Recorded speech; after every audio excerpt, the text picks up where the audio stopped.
Jeff, should we put Doc on the stream? No. Good. Might sneak you on here, Doc. No, I'm good. You guys, the movie stars, good. Baloney.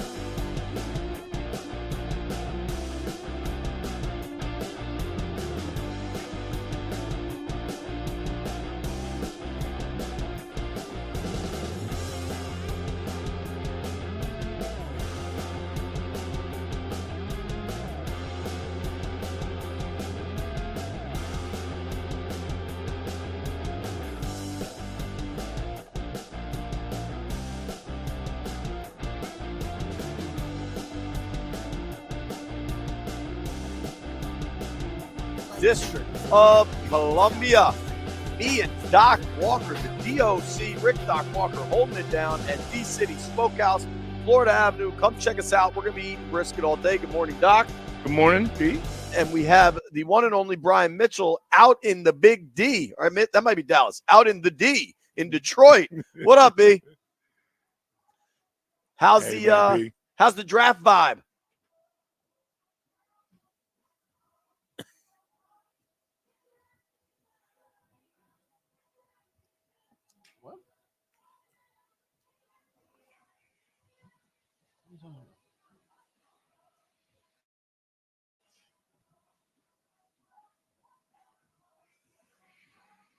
Oh, I bet. Are you seeing lots of Commanders gear?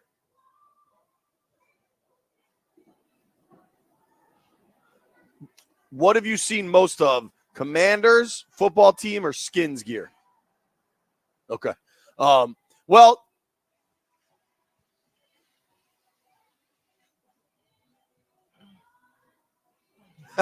good for that guy. As we always do on the program, it's obviously draft day. We're going to talk about the draft all day. We have a packed show to talk about it. One thing I'm really excited about is we're going to talk to Randy Trivers at 10:45, who's the coach at Gonzaga, the coach Caleb Williams and Olu Fashanu. I mean, how often do you get two kids from the same high school possibly going top 10, certainly going top 20? Hardly ever. That's crazy. That's crazy. Draft is here. We got some news. The Commanders love to bury bad news on draft day. It was this time last year they told us they weren't going to pick up Chase Young's option, the fifth-year option on his rookie deal. Today they told us they're not going to pick up Jamin Davis's fifth-year rookie option. Those were both no-brainers, frankly. Maybe Chase you could have a debate about. Jamin, in no way can you guarantee him money for next season. But I want to start with cool news. You ready for cool news, Doc? Amen. You ready for cool news, B? What we do on this program, whenever the Commanders send out a press release, we read it. And my guy's wearing a 28 jersey right here. Press release I just got in this morning about maybe 10 minutes ago or so. 12 minutes ago. Landover, Maryland, April 25th, 2024. The Washington Commanders today announced that during the 2024-25 season, they are retiring the jersey of Washington legend Darrell Green, widely considered to be one of the greatest cornerbacks to ever play the game. It's crazy to be sitting with Doc and B, two guys that played with Darrell, two guys that know Darrell. 28, hasn't been worn in a long time, but now will be officially in the rafters. B, what do you think?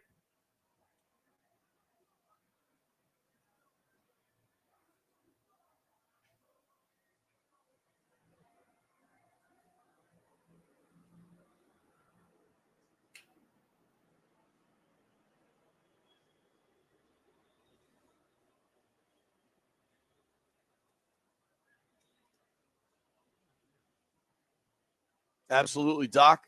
Yeah, can't echo it even better. As a rookie, watching him come in, covering is one thing. He impressed me taking on guards, pulling guards. He never got the credit. The dude is tough as rawhide. When they drafted him, first rounder out of a small school in Texas, what was your reaction? Well, Bobby Beathard, we're used to it. That's why Bobby Beathard's a Hall of Famer. He's not a master of the obvious like the rest of these nitwits we've had coming in here impersonating GMs. This dude's a Hall of Famer for a reason. That's identifying somebody. Even if Richie was in for it or not, it didn't matter. He knew what he was doing, and the results is this. And this, like B said, no better honor than them to take your jersey out of circulation. What was it like the first time you saw Daryl run and like really run and open it up? Do you remember it? Yeah. Oh God. I'm asking Doc and then you. Oh, I just mind-boggling. Do you remember it? Yeah. Oh God. I'm asking Doc and then you. Oh, I just mind-boggling. You? We're off and running in Detroit. Brian, I imagine, is this your rookie year? Yo.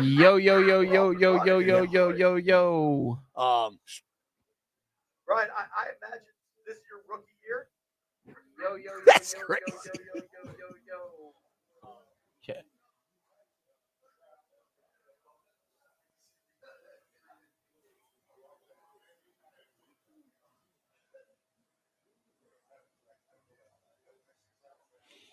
I mean, just a bolt of lightning. His striding, he doesn't look like he's exerting effort.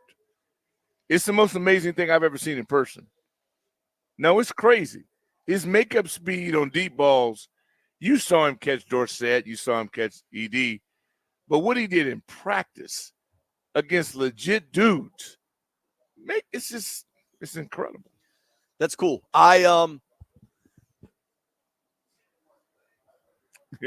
Jordan Mason? Yeah.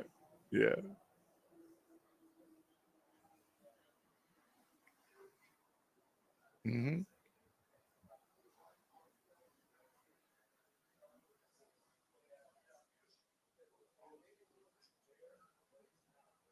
Mm-hmm. That's right.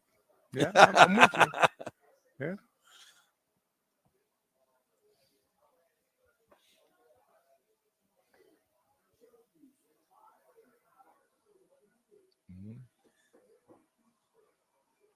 Mm-hmm.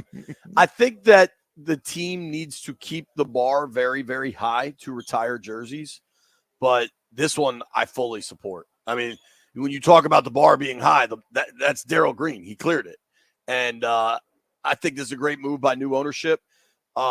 This is the first jersey retired by new ownership, I believe, right? Or did they do? Was Riggins last year? I don't believe. Yeah, somebody look that up. Jeff, look that up for me. No, Bobby was definitely Dan's era because if you remember, they gave him the street. Bobby Mitchell, they did right. They announced it with months of lead up, and right. it was a big deal. Yeah. And then they did the opposite with the Sean Taylor thing. They announced it with 2 days' notice as there was bad news breaking. And who knows? Maybe that was all just a coincidence. But that was all the old ownership. I think right now it's Daryl. I think Riggins went in because there was this. I feel like I watched it, but maybe I'm crazy. All right, let's get to kind of the matters of. Oh, for sure. But now it's official because I think they've done, they did Sonny, Sean, Daryl now. I think Riggo needs to be up there if he's not. It's hard to find this information. Maybe the actual Commander's press release would have that. We're going to track it all down. All right. Daryl Green joins Sonny Jurgensen, Bobby Mitchell, Sammy Baugh, and Sean Taylor as the only players to officially have their jerseys retired. 44 needs to be next then, right? Yeah, if there's going to be a next, then JR, I think, I don't know who would vote against that. The only thing I could think is, Bobby Mitchell was traded here, wasn't he? In Cleveland. Yeah. Like the only thing I could think is that they only want guys that played their whole career here, but Sonny played in Philly. Matter. Well, and Sonny played in Philly. Yeah, it shouldn't matter where you play. Yeah, it's what you did, your business. Yeah. All right. Yeah. Well, it's a good step anyway. Yeah. We'll salute to Daryl Green. He deserves it. And I think it'll be they haven't announced what game that'll be. But whenever it happens, will be a lot of fun. Yeah, he thought he was just doing the video's pretty fun. Yeah, if you haven't seen the video, check it out.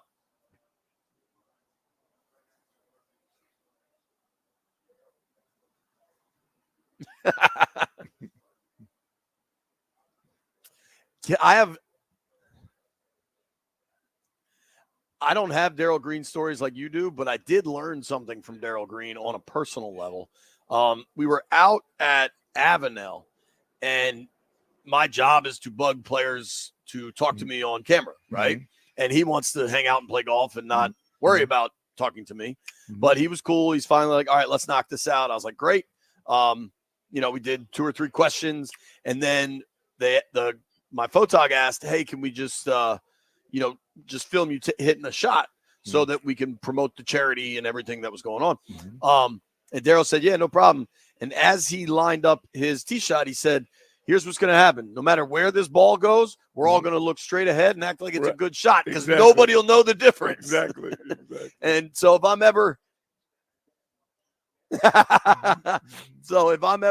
on camera hitting a golf ball, we're all acting like it's going straight, damn it. Right. That's what he told me, man. So I appreciate that life lesson from Darryl Green. All right, let's get to the business of the day. We are very excited for Darryl, but there's obviously, Doc, major news. This is a huge day in sports. The Nats have a day game. That's why you're in Detroit, right, Brian? Is to cover the Nationals game from Detroit? Oh, that's right. First round of the NFL draft.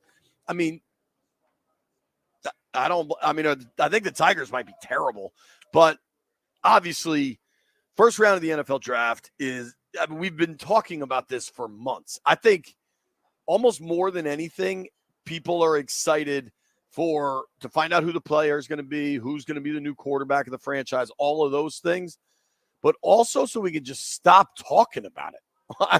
It is months and months and months of speculation. Here's where I'm at, B, and I'll ask you both where you're at.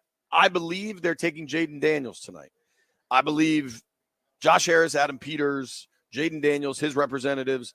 I believe everybody's on board. I believe they've had some conversations. We love you. We're in. I think it is, 90-ish% a done deal, but it's not a done deal. And if the Raiders do something bananas, maybe there's a trade. If something happens in the last couple hours that they decide Drake May is the better fit or J.J. McCarthy is the better fit, I'm not expecting those outcomes, but I am not ruling them out. But as I sit here, I live and breathe at 10:15 a.m. on Florida Avenue in the district. I think Jaden Daniels will be the pick. Brian, what do you think?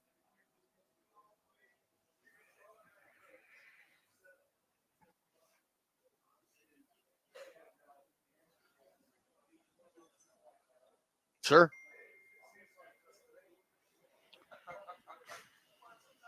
The NFL definitely thinks they're God.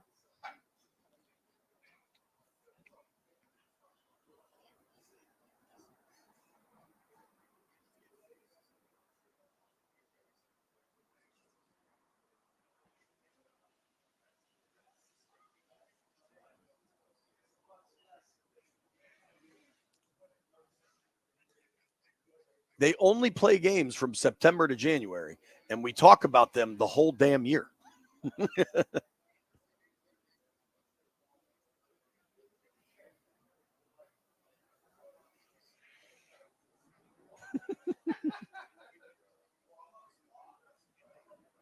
Another guy did like Topgolf.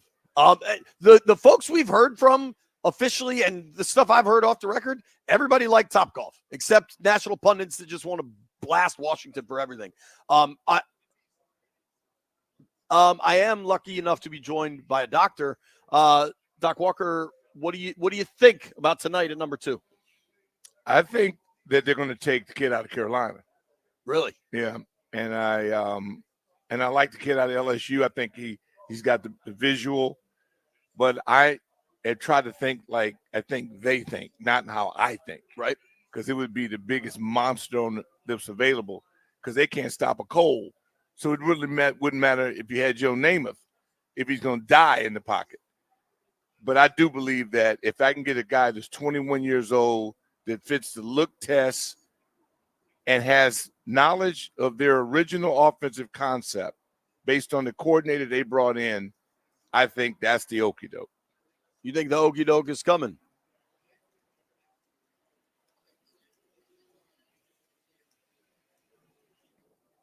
Yeah, I hope you're right. I think there's a lot of belief they could move back up and get one of these tackles. Because to your point, Doc, if you're going to draft a rookie quarterback, and now they made a lot of moves, right? They certainly bolstered their interior, released Nick Gates, signed Tyler Biotish, badass, what we're calling him. Allegretti helps. Maybe he's your left guard. But they don't have a left tackle. And maybe Big Luke can be that guy for the first 5 weeks, 6 weeks of the season as you get a young guy ready, especially some of these young guys. The two kids that I think would make a lot of sense kind of with where they're projected to go. And they're both just massive, huge freaks.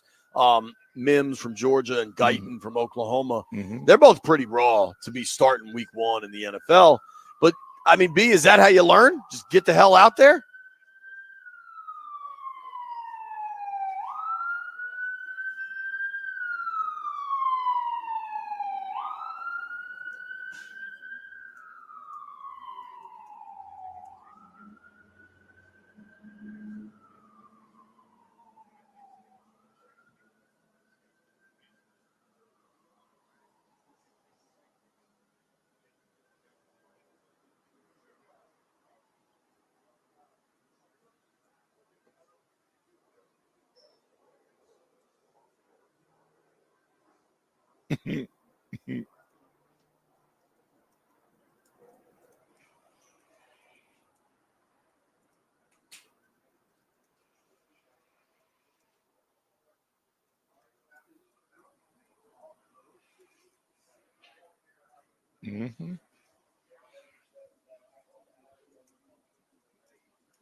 Sure.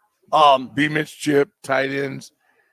That's the other thing. You got to improve that passing scheme and pass protection on good teams involves backs and tight ends and quarterbacks that hit check downs and stay in rhythm.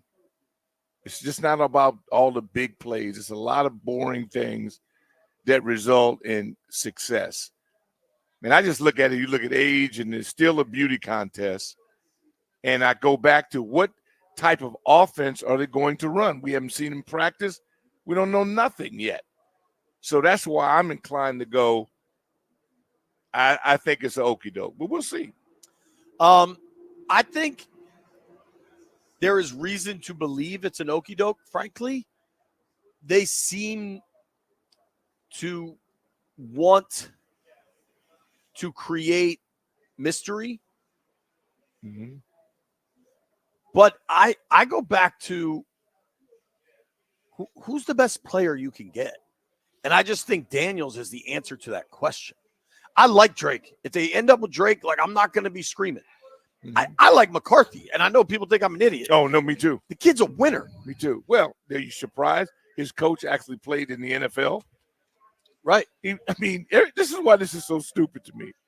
Here's a guy, if you were really looking for a guy that has the best pedigree, been trained the best, why would you be discounting the guy that actually won a national championship and was coached by a pro quarterback? But we do. We discount him. Same thing with the kid Penix. So I don't know if we discount him. I just think that when you start looking at all the skills and all the things of that nature, he is not individually better than other guys. When he hasn't shown us enough, right? But the thing for me is this. I think people win championships and they're not the best.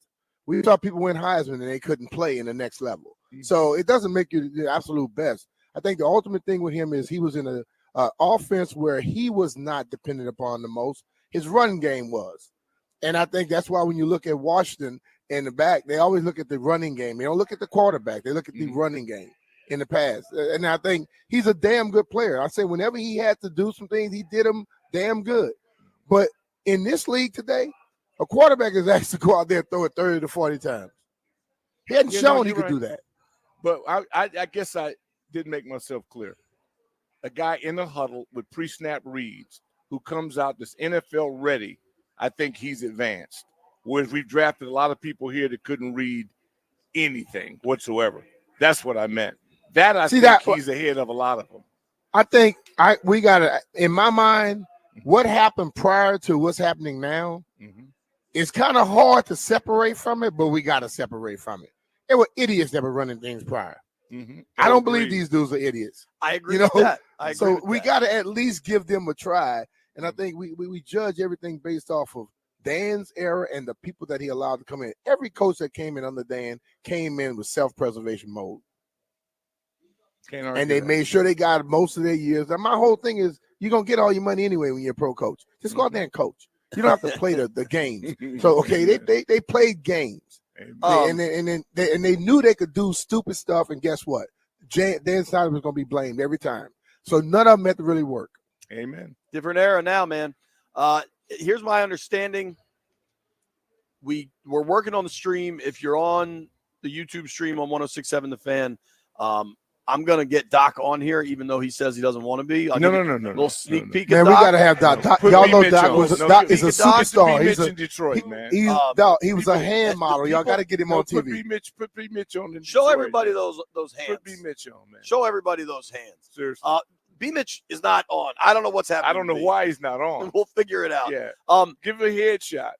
Here's what we do need to do. When you talk about first-round picks, guys that you could build around, I think about my guy Paul Henry and Paul Henry's window installation. Good dude. I mean, what they've done at my house is something you could depend on. In the NFL draft, there is no such thing as a can't-miss prospect, but working with Paul Henry is a can't-miss success. He's changed my house. I know, B. Mitch, he's done the same for you.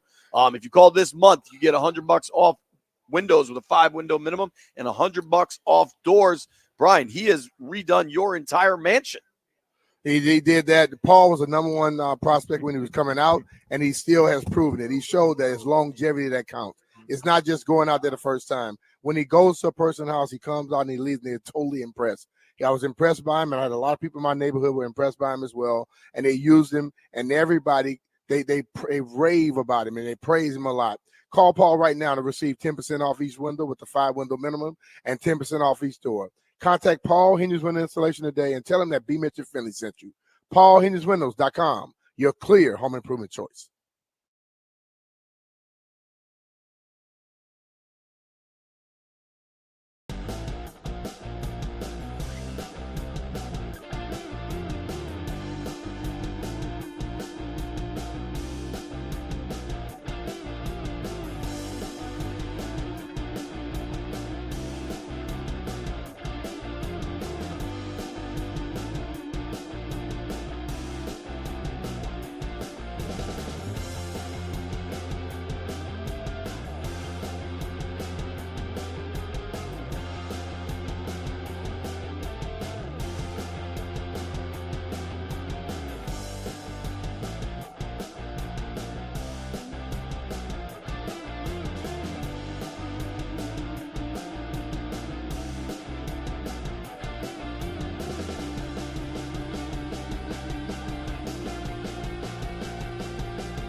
Back up in this. B. Mitch and Finley, 1067 The Fan. Me and Doc Walker live out at D City Smokehouse. What is this, Florida and 2nd, right? Mhm. Florida and 2nd Northwest. Come through. Guys, me, I know you're going to have a lot of fun out in Detroit, but I can smell the food happening here. And I think Doc and I are going to enjoy ourselves this afternoon. Or maybe Y'all not even hurting sooner. me. Y'all not hurting me. Not trying to hurt you. Just saying we're excited. Yeah, I know the place you're talking about. It's damn good food there. But How was your beat evening ups. last night? I know you had the show, but what happened after the show? I just chilled at Tap. How late? I got in about 11 something. I was sitting in there. I met this guy who's he and his wife, I think, are from the Bowie area. They live up here now. His company is here. And hell, actually, we decided to do some business stuff together over the last. We talked for 3 hours straight, you know. So we're gonna do some things together. So it's gonna be there's a lot of stuff happening. See, when I'm He's out, I'm always always got business on his hey, mind. bro. Well, the wit. guy, How's the wit? Do you got the wit brew with you? no, I don't have that with me, but I can tell you it's this. good brew. Hey, JP, that guy that's with you taught me very well. Hey, I'm just trying to Multiple keep up, man. streams of income, homie. I'm just trying to keep up with you Fingers guys. on the hand. It's obviously a massive day for the Commanders and for the NFL as a whole. We are getting to a spot where we finally get to find out who this pick is. My guy John Clark from NBC Sports in Philadelphia actually caught up with Jaden Daniels yesterday. We're going to play that audio for you. But I talked to a couple people driving down here and this morning, and I still think they're keeping everything close. I don't think they've let the world know. I do think there are some pretty clear indications what it's going to be. But until Roger calls that name, man, I've talked to a lot of people with a lot of information, and in any other year, I would probably feel pretty comfortable with a declaration or even reporting something. Not this year. I think that's how they want it. And that's how it's supposed to be. You know, the thing about it, like we talk about why things were so bad last time. You know why things were so bad?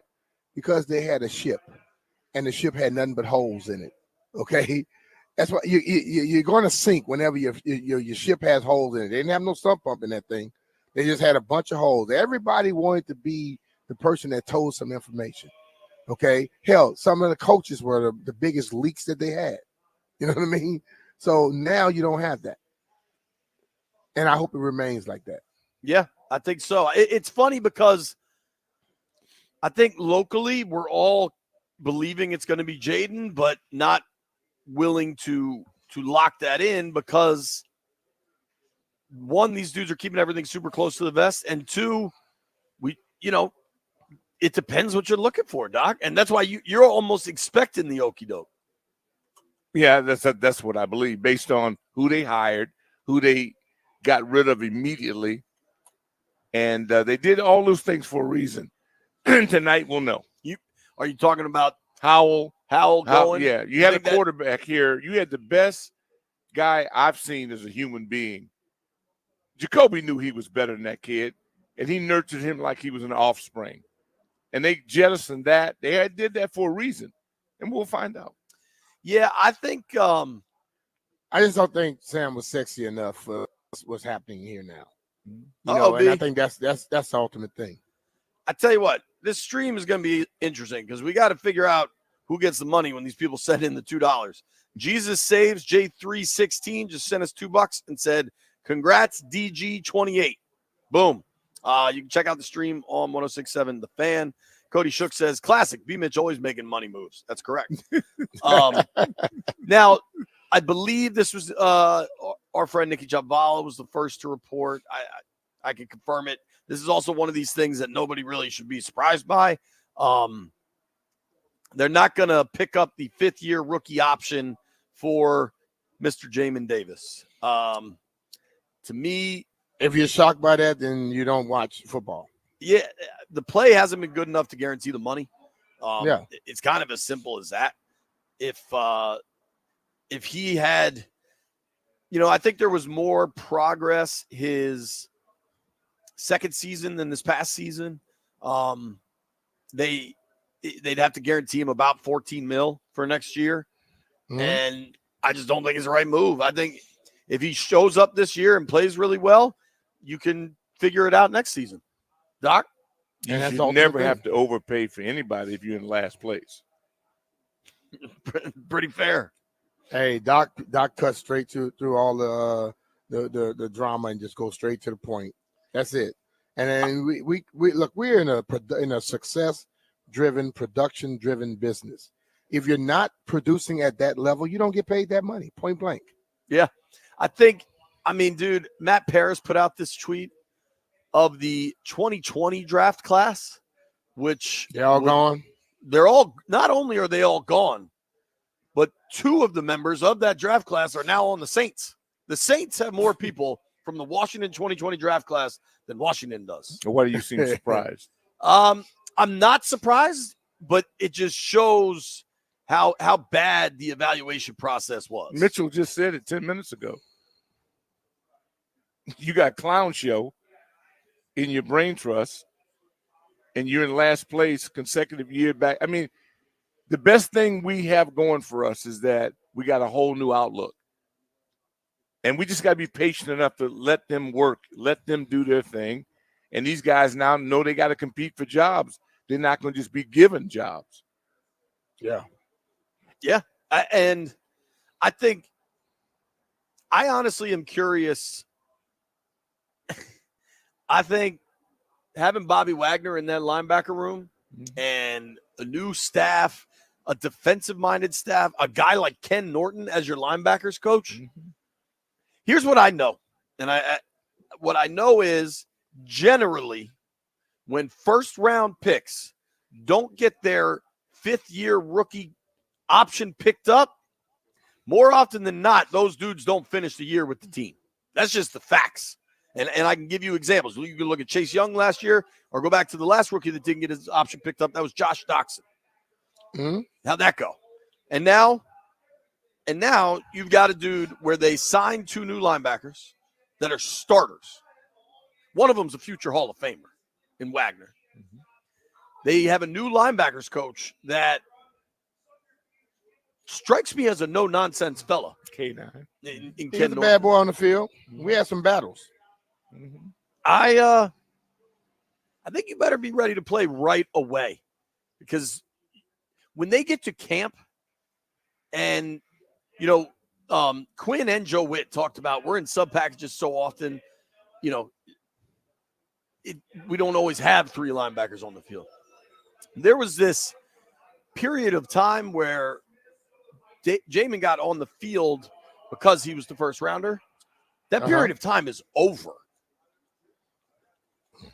Like, at best, he's third on the depth chart right now. And maybe in sub packages, Luvu's more of a pass rusher, and you need somebody that can run out there. And what do we know about Jamin? He was drafted because he could run and supposedly cover.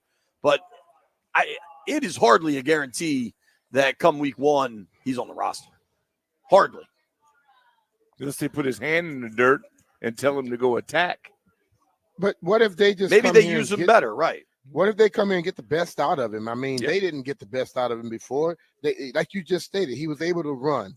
And what did they do? They threw him in the middle and wanted him to play a middle linebacker when he had never done that in his life.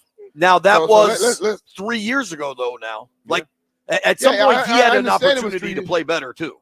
Yeah, but when we saw him at his best, he's a guy that they allowed to use his athleticism. And for some reason, the coaches that were in running things, they did not allow that to happen. So, yes, I mean, there are positions where I would blame the player totally. And in some situations, I'm blaming these damn coaches that we had out there that was too damn stupid to allow a guy to do what he does best. Yeah, he'll get an opportunity now. I think you can't look at how everything was in Dallas and say that coaches weren't putting players in position to succeed. So if there isn't success, I don't think it's coaching staff, but we got to wait and see. But we know the fifth-year option is not being exercised. What else we know is if you got to buy a car, you should go to Oarsman Automotive of Virginia. You see the street sweeper just go by, Doc? Yep. They're sweeping streets around here, That's B. right. And tagging and towing. I had to find a safe spot for my truck that I bought at Oarsman Fairfax. It's a good-looking Toyota. truck. You like that? Yes. They call that color cement. I like that. Yeah, it's cool. I like that. Brian, I mean, is it's gray. Brian's bought 1,000 cars, I believe. From I heard the spot. Billy and Chantilly over Oarsman, Chantilly, Kia. We buy cars from these dudes because they're good to us. Like I can text them and be like, hey, my wife's car that I bought is making a weird noise. They're like, cool, bring it in. We'll take care of it. Like it's a personalized level of service that you get when you work with them. 7 locations all over Northern Virginia. They'll buy your car above what Kelly Blue Book will tell you. You could certainly sell your car to them. That's what I meant right there. And they've got great financing options, which in an era of weird interest rates is really important. But Brian, I know you care about that Oarsman Lifetime Edge. Yeah, I care about the Oarsman Lifetime Edge, and I also care about if you're going to spend your money somewhere, you want the people to respect you and treat you right. I think that's what they do over there. You know, the reason that I go back time and time again is because when I walk in, I know I'm going to be treated right. They're going to make sure they take care of me. But that Oarsman Lifetime Edge gives you up to $1,500 in extras, including the complimentary car wash with every scheduled maintenance. They give you a loan of cars with every major maintenance and a lifetime engine guarantee. It's very, very simple at Oarsman. They like to keep their customers happy, just like JP and I are. We're 2 extremely satisfied Oarsman customers. And you know what you need to do? Let's ride together. B. Mitch and Finley are presented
Pitch.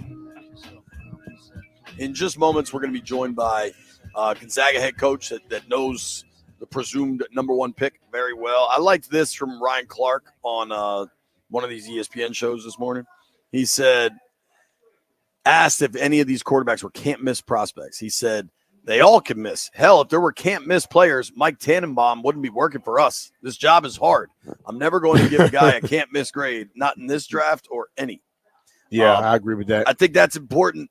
Like, people are so, not everybody, but a lot of people are so psychotic now about which quarterback they want tonight.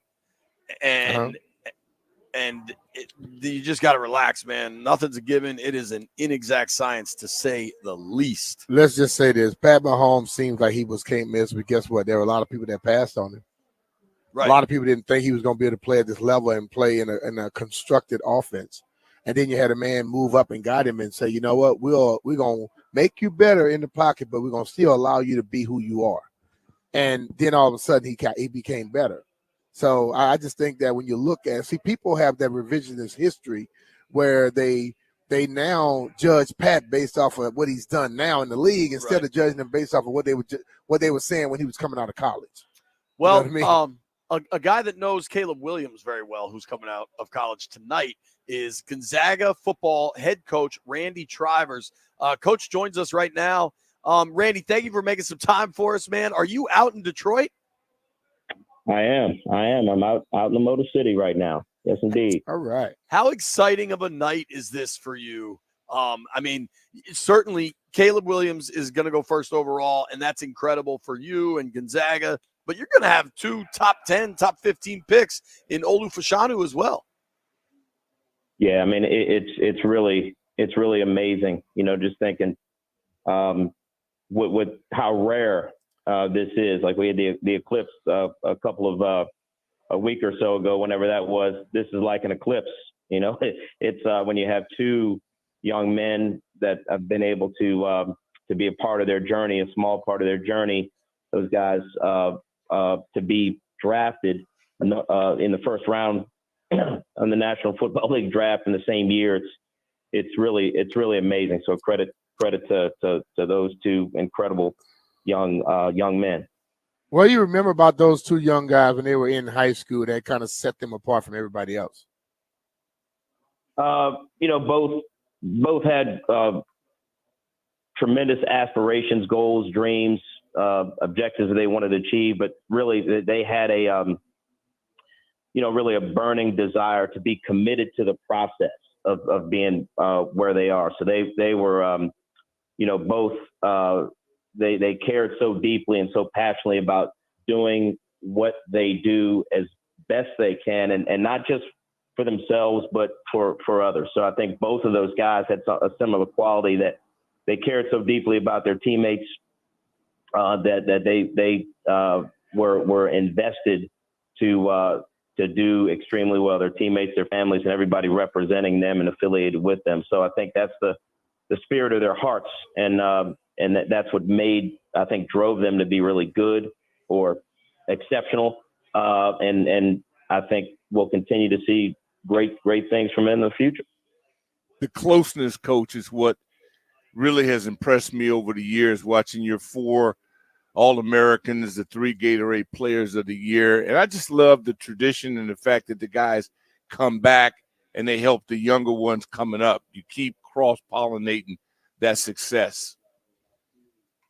Yeah, I think that's what's special about when you have a certain type of culture within the school community, and certainly within the football community, where there is an emphasis on this not just being about me, but being about we. And as you guys know, football is the ultimate team game, the ultimate sense of family and camaraderie that you can create. And if you can really create that, then you're going to have success on the field and beyond. So yeah, absolutely. Just seeing guys stay connected, not just through their words, but through their actions, and being a part of a legacy is very, very important to when you think of paying it forward and backward and so forth. So yeah, that's a big deal. Talking with Gonzaga head football coach Randy Trivers tonight. He's going to watch 2 of his former players get drafted. So, Coach, where are you sitting tonight? Are you at Caleb's table? I'm going to be in the vicinity for sure. We some of the things that are in play here, I'm just along for the ride. So it's kind of, as a head football coach, a lot of times you're doing the planning and all the logistics and the itineraries and so forth. But this is going to be very, very nice just to kind of, hey, I'm going to show up at a certain spot. We're going to be in a certain place and be able to really celebrate in a way. And the spotlight will be on he and Olu for sure. All right, Coach, we got to let you go, but I got to ask you one more thing. I pulled up your bio on the Gonzaga website. Now, you have a record with Gonzaga, 63-23 in 8 years, including 2, WCAC titles. It's incredible. But I noticed here, were you the first coach in history at Northwest out in Germantown? Yes, that is correct. Yep, well, I got to tell you something, Coach. I had the best game of my high school football career against Northwest, and I had a sack and a forced fumble. And what I don't want B. Mitch and Doc to know is you guys were in expansion high school and only had freshmen and sophomores playing, and I was a senior. and that sack might have been in pregame. The 1998 season, yeah. It was, and the quarterback may or may not have been trying to lateral it, but it was a sack fumble far as I'm concerned. Just details. Coach, I'm sure you remember me, right? Now that I brought back the scouting report. Which team? Which game? Which BCC. We didn't have a lot of wins that year, but we got you guys. That's right. Yeah, BCC got us. I think it was probably week 3 or 4 in 1998, where we went through a tough time, but then you started winning state titles. Year, so we didn't get a chance to get revenge on you. You sure did. Coach, thank you so much, man. What a special night. If you see B. Mitch, they tell you to rub his giant bald head for good luck. Absolutely. Well, I appreciate you guys having me on, and many thanks. Take care. Congrats, All right, Coach. Take care. Congrats, Coach. Very, very cool, man. I hope he gets to enjoy that. And everybody look for him on TV tonight. Caleb's probably going to hug his parents, but I imagine Coach Driver is going to be one of the guys that he's dapping up when the pick comes in. Nothing there you go. Then your Pop Warner coach. That's right. When we come back, John Keim joins the program. B's in Detroit, me and Doc at D-City Smokehouse. Come through if you're around. Going to be fun.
B. Mitch and Finley. We're all live on location today. Me and the DOC holding it down on Florida Avenue Northwest, D-City Smokehouse. Come through if you want. B. Mitch holding it down in Detroit. B, I got to tell you, I was just coughing up a storm. I had nuts in my throat. I told him to save that for air. You and Jeff, bro. I was coughing. I was eating peanuts. They were stuck in my throat. That shouldn't get stuck in your throat. You chew them properly. I was in a hurry. But soon I'll have a half smoke stuck in my throat. That'll be much, much better. A man that knows his way around a barbecue and a smoker is our friend, Mr. John Keim, ESPN Commanders insider. Johnny, Buckeye. Draft day. We finally made it. we limped to the finish line, baby, but here we are. Let's go. I want to start with the infighting heard round the DMV. Earlier Really? this There week, was? yeah, there was. Earlier right. this week, you had myself, a bunch of Commanders reporters join you for your podcast for a mock draft. Basically, everybody making a pick at 2, and everybody agreed. But there was also some beef. Is that accurate? A little bit, yeah. That's always good. Yeah. I think we needed to expand on that beef, but we ran out of time. Yeah, you're right. I was bummed to miss it, but John, where are you in this? I think now Doc is on the record, thinks it's going to be Drake May. Brian and I both believe it'll be Jaden Daniels tonight. Nothing with the utmost conviction. Certainly not reporting anything, but I'd say all signs are pointing to it. Where do you land? I still say all signs pointing to Jaden Daniels. So that's where I am. That's where I've been. Nothing has bumped me off that. I think the one thing that for all of us, it's nobody can say for 100% conviction who it's going to be. And I'm not even convinced that it would be Drake May if it's not Jaden Daniels. But, unless you hear it from somebody in that tight circle of leadership, it's just a signs point to, all, indications are, et cetera. But I'm staying on Jaden Daniels because that's where the math in this whole process is taking me. So are you alluding that you think don't count out JJ McCarthy quite yet? Yeah. No, definitely. Yeah. I wouldn't count him out at all. And so, there's been no reason to for me.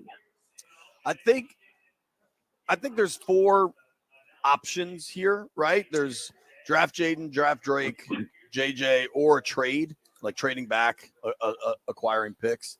I think they're all possible, Doc, but I still think Daniels is the favorite, and I'd almost say maybe the overwhelming favorite. I could go favorite. I don't know if I'd go overwhelming, but I could say favorite. I've said it from day one. I hope somebody does something really dumb and gives us an offer we cannot refuse. 5-1 to move back us, and that's what I hope for. The rest of it is on them. I mean, that's the thing. Like we're expecting other teams to be like we were in the past. Yeah, absolutely. Yeah. I mean, listen, I just don't think that they have people that are as dumb as that general manager we had a while ago, who negotiated against himself. I mean, there have been a lot of times over the years where you see the overpaying for a guy. Even I remember, Gibbs was a second and a third, was it, for TJ Duckett? There have been a number of things over the years where you look at it and you scratch your head. But short of like the Vikings saying, we'll give you 3 first-round picks plus Justin Jefferson, it's hard to see them trading back.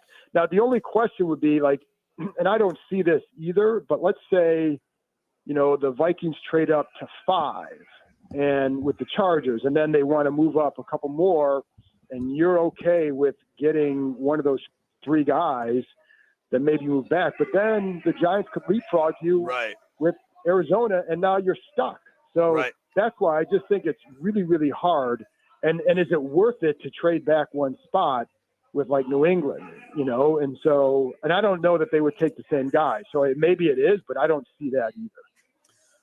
Talking with our friend John Keim here on the BetQL guest line. You can follow him at John_Keim, Keim. Check out his podcast, the John Keim Report, on YouTube or wherever you listen to your pods. If you were making the pick, Johnny, who would be your guy? Like, you're not guessing what they're doing. What would you do? No. I think so. I'd say Jaden Daniels, and I will qualify that too by saying, like, if they pick, like, there are things with Drake May that I'm like, I really like this. There are things with JJ McCarthy. Even as an Ohio State guy, I say, I understand this and I like this aspect of his game. But the thing that appeals to me most about Daniels, one, every coach I talk to in the NFL who works with quarterbacks, knows offense, says Jaden Daniels. Just, and now some might say, like, well, down the road, maybe McCarthy's better, whatever. But those guys, the ones that I talked to, would be Jaden Daniels. So that resonated with me. And then when you watch him, you see there's a progression as a passer. He's got the experience, and he obviously has the explosive aspect of the dynamic ability with his legs. But what I like is he's a passer who can run. He's not a guy who looks to all, like when Heath Schuler, Mitch knows this, like when Heath Schuler came here, he was a one read and go guy. That's not Jaden Daniels. Like, that's a misnomer for him. Now the question becomes, can you protect yourself? That always will be the number one question with him. And even early in the process, I remember thinking to myself, like, I like this kid, but is he going to be able to protect himself? And if he does, and it's an if, because he's got to show it, it's a mindset thing. But if he does, I think the kid can be pretty good, man. John, do you expect to see any trades tonight? I'm talking about with Washington, not trades. It'd be a trade to move up and change things up a little bit. I'm talking about after the first pick. Yeah. For Washington to trade back into the first round? Yeah.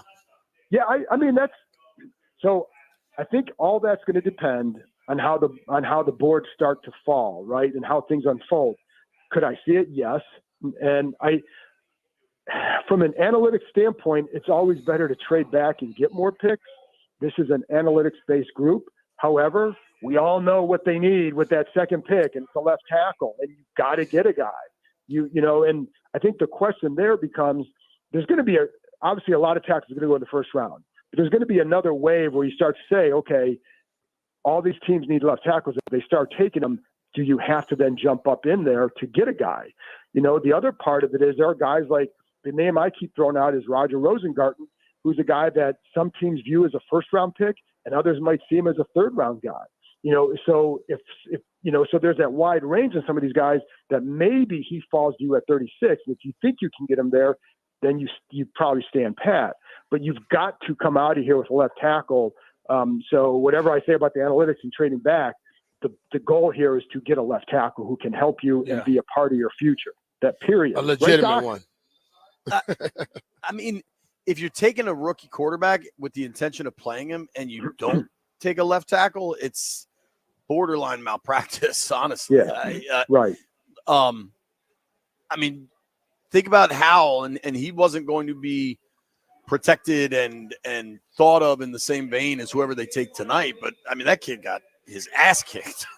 Well, and then I think then there, JP, where it comes down to, see, to me, it's always, what is the plan when you have this quarterback? I don't care if it's Drake May, JJ, or Jaden Daniels. What is your plan to develop this kid and to help this kid progress as a passer or as a quarterback?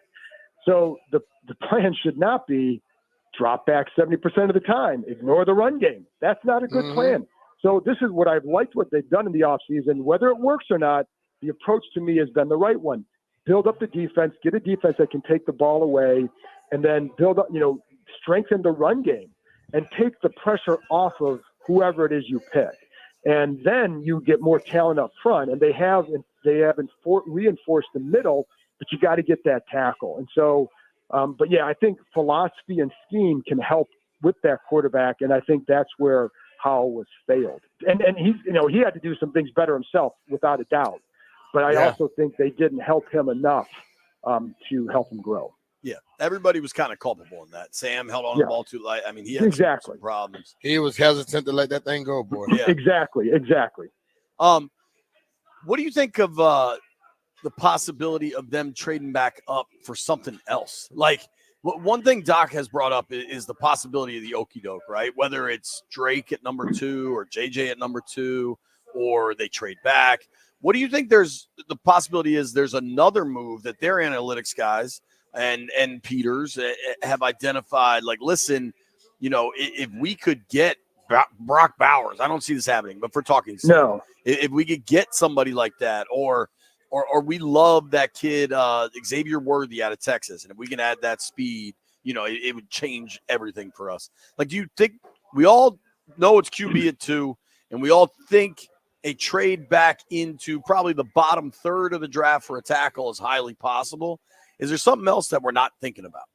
Well, I think the positions that you have to look at here is, the one is, if you look for a surprise, I don't think this would be a surprise to take this pick, but if you traded up to take them, would be a defensive end, an edge rusher. And, I think, because they clearly have that spot on their radar. Now, they signed 3 guys, 2 of them on 1-year deals, and you want to get a guy in here that can be your guy going forward. And this is all about building, not for this year, for the next 5 years, right? So I think that would be a spot. I don't know that they would trade up for a DN or an edge rusher, but they had Marshawn Nealon in here. They had Chop Robinson in here. for visits. And I think there are a couple other guys too for visits that they had who are edge rushers. I would not trade up for a receiver only because it's so deep. And I also think they also clearly want a tight end. Cornerback could be another one because are there enough in this draft to get you to the third round where you can get a guy who can possibly start for you? But I still go but this is where the other part of it too, JP, is what if you take one of those second round picks and maybe trade back a little bit and then acquire more picks in those areas so you can address or just keep getting young talent in here. And, but yeah, I think end would be one because the other thing is that's a premium position. They have a chance to fill premium spots, quarterback, left tackle, corner, and DN in this draft. I think they need to get more than one lineman, to be honest with you. Oh, I'm with you, B. Mitch. I'd get a right tackle. I'd get a guy who can play right tackle. Fourth round. Get it. There's some fourth round good possibilities there. Grab a guy there who can, a late third, whatever, because they don't have the fourth, but you get late third, get a guy there around that area that can develop into a right tackle as well. I'm with you on that. Yeah, I think. What do you think of Big K, the kid from Yale? I feel like that as a right tackle. He's gonna be smart. Yeah, I mean, he's smart. He's big, and Wiley's going to be here. He's got guaranteed money there. I think if you're talking about a right tackle, John, it's for 25. Yeah, no, I think he's a guy that's interesting. He clearly came in here, and I think the one question for him is the jump up in not just going from college to the NFL, but going from Yale to the NFL. I mean, that's I know Doc he's kind of smart like JP. Well, Doc was because Doc went to the Yale of the West, right? So he made that jump, baby. I went to the Yale of PG County. I went to the Yale of Columbus. But I do think that's a part of it. But I'm looking for a guy there because we don't know what Wiley's going to do. We saw what he did last year. And I would want to get another young guy in there that you can develop. And I know they have a couple guys there, Brady Daniels last year, but you got to show more than what he did to warrant that sort of belief that he will definitely do something this year or next. And so I would get another guy in there if possible, and he would have to be someone you keep an eye on. John, thank you for the time, brother. Appreciate you, Jay. See you this afternoon. Thanks, Buckeye. All right, man. We'll see you. Get it over with. Let's go. That's our guy, John Keim, on the BetQL guest line. All right, we got some news here. Coming up at 11:45, we're giving away Caps tickets, Caps playoff tickets, all right? If you're not listening, you're not calling in for Caps playoff tickets, I don't want to know who you are. Don't you think, Doc? I'm with you. And next, we got a fun crosstalk coming down. We're going to connect with the guys from Boston, WEEI, Christian Fourier, and Andy Gresh, because what New England cares about is what Washington does it too. But Washington's also got to pay attention to what New England's trying to get done. And if they're thinking about a trade, nobody go anywhere. It's Brian Mitchell here. Are you tired of those lackluster cooling systems?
Mitch and Finley, 1067 The Fan. We're going to try something really cool. We are going to connect now with WEEI, Andy Gresh, Christian Fourier. B. Mitch, I think, is talking to them right now. I'm just going to say hello. I don't know. Hello. Everybody is doing it now. But if I have a certain standard and I stick to it, you have to deal with it. There we go. Yep, you're up. Yeah, simulcast is happening, ladies and Hey, gentlemen. we got it and going. we actually made this work. B. Mitch We're all and here. Finley. This is amazing. And we have Doc Walker also. Get out of here. Yeah. Doc Walker. I haven't talked to Doc in forever, man. Wow. What How up? we got- What up? How we Papa- doing, Papa Doc? Hey, Papa Since we're in baby. Detroit, Papa Doc? I like it. Can you rap, Papa Doc? All right. Where is everybody right now? Doc and I are at a remote at D-City Smokehouse, Florida Avenue, Northwest D.C. We're right here at Buffalo Wild Wings. We're basically at We're one- right next to each other. I just slid over to their table. Yeah, I would all say we're basically, JP, we're at the Odyssey Super Bowl Center. Is There you really go. what it Yeah, is. yeah. The folks at 97.1 Odyssey Detroit, Sports. Odyssey Sports, they've done a great job of setting everybody Yeah. up. We're in a room, and by the way, the the green room set up. B. Mitch is pretty good, right? They got Yeah, drinks, I've they already got been chicken. into the Nuggets. There we go, baby. Love it. Hey, so can I just ask you guys if I can start this? You all are going to make the pick for the New England Patriots. I just want you to know. Yeah. Did you So, know that, by the way? Did you know that? So I kind of felt that. yeah, I did But not. the thing about it, though, which quarterback are you all leaning to? Because I'm hearing all Whoever's kinds of left. stuff. Whoever's Whoever left. Washington doesn't take.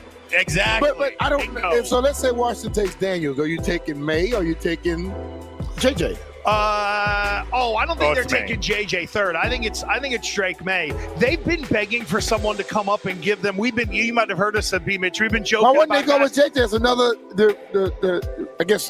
the second coming of Tom? Well, B. Mitch, they want a bag. Here's what they really want. What Elliot Wolf wants is for some hayseed to over-evaluate Drake May compared to J.J. McCarthy and go, we'll give you 3 first-round picks even though we shouldn't. That's really what they're hoping for, is that there's someone else that is more needy than them at quarterback. Okay.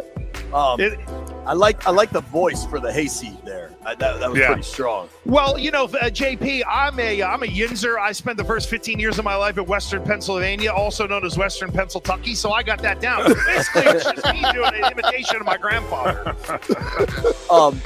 So Brian and I believe the Commanders are going to take Jaden Daniels. We don't know, but we think it's Jaden. Doc thinks that the Commanders are going to take Drake May. No. No. There you go, Listen, Doc. You guys, Take a break. your OC, the Washington Commanders OC, is now Cliff Kingsbury. Oh, right? Okay. You could not tailor make a quarterback for Cliff Kingsbury more than you could Jaden Daniels. Yeah. It's the perfect. It fits his offense. Even when he was at Texas Tech, as soon as I saw that Cliff was the OC, I was like, well, there goes Jaden Daniels, because I believe the Patriots value Jaden Daniels much more than Drake May. And they've been trying to do everything to find a way to convince themselves that can happen. It isn't. Nope. Cliff Kingsbury wants Drake, Well, see, wants a Jaden Daniels. And it's been thrown out there that Drake May ran that offense. But when I look at Kyler Murray and I look at the two quarterbacks, the closest to Kyler Murray is Jaden Daniels. He's just 7-8 inches taller. Yeah. I don't see Drake May being that type of quarterback. Hey, Doc, I'm curious. Why May? And do you like him, or do you just think Washington is going to go with him at number 2? I just think the okie doke, it's too good to be true. I like the kid out of Baton Rouge, like everybody else, but it's just too good to be true. So on the contrary, because of this offense and because of who they've hired, I go, when has it ever worked out like you wanted to? Hardly ever. So we'll see. Doc is still, I had feel like he's suffering dealing with some PTSD. Yeah. from the previous time. Well, That's true. and what's interesting is Fourier was there with the Fourier has a strong opinion on Cliff Kingsbury because he played with him. Well, and you know kind of how Cliff thinks not only was he like when they brought Cliff in, he broke all these records at Texas Tech, and he wasn't even actually playing. They stuck him in this room as a rookie, and he was breaking down film. I don't think he was supposed to be. And then he would roll out in his sweatsuit, and then when practice would start, and the little guy that would make sure nobody was practicing that he took off his sweats and he started practicing. Okay, and now you can't do it anymore. So this is we're not supposed to do that. Okay, and next I was like, wow, why are you in sweats, and why do you have your pads underneath your sweats, and where are your shoulder pads? Oh, I'm hiding them behind the tower. Oh, I've been through some days like that. So I just feel like, listen, I would say, Doc, I rest assured. Like, I just saw this tweet from Mel Kiper, and take it for what it's worth. Pretty much, hey, listen, it's going to be pretty boring at the top of the draft. It's Caleb Williams 1, Jaden Daniels 2, Drake May 3. Well, I hope it works exactly like that, and they can go with like 5 minutes, because when Washington is on the clock, I started another show. When they're off of it and make their decision, I only have to do a few more minutes after. I can be free early. You can be done early. I'll be at the bar quicker. Yeah. Well, let us know which one you're going to. Yeah, but B, they might trade back into the first, dude. That's the trouble for going to the bar early. I remember JP, I can handle myself. There was a draft a few years ago where they traded back to get Montez Sweat, and a lot of people had to react when that trade came down. Yeah, and they caught me, and I was feeling good, and I sobered up real quick. And what's it like, just so us Patriot fans, us Patriots fans, so maybe, Commander fans out there, you guys have been suffering, for such a long period of time. What's it like to draft every year, like in the top 10? Like, what's we it weren't in the top 10 every year. We always get like, they prefer the top like 10. Like we never were 13, able to get the top 15, 10. 17. Yeah, we're in the middle of it where all of the great guys are gone. Oh, but just not quite horrible, but just good enough to suck where you don't make the playoffs. What it's like with y'all about to experience for the next 5 That's to my 7 point. years. That is my point. See, they were over here talking, Jay. No. But they're looking forward to what we've been dealing with for 27 years. Yeah. They're about to experience this. We're virgins at this. No question. Yeah, that's all I was asking. I was looking for some advice from the old vet, like, hey, how'd you do it, you grizzled old vet? Well, and B, they did just draft second overall 5 years ago, like this, or 4 years ago. I mean, they just took Chase Young second overall. Yeah. And then it was. I mean, they just drafted a quarterback. When was Haskins drafted? That was 19. Yeah, that was. He was. RG3 was only 12 years ago. Yeah, but you know what we happens? are kind of used to this. We know. I can tell you this: you can expect, based off of our drafting high in the top 5, the first year is going to be great. No. And the rest don't know what's going to happen. Why would the first year be great? Because both of those guys they won Rookie of the Year. Oh, yeah, that's true. And then after that, I don't know what the hell happens. So what happened to those guys? I think with Robert, it was too much of he was given too much too soon. And he got hurt. Yeah, he got hurt. Good call. But you can get hurt, but people have come back from injuries over and over again. But I think he was given too much too soon.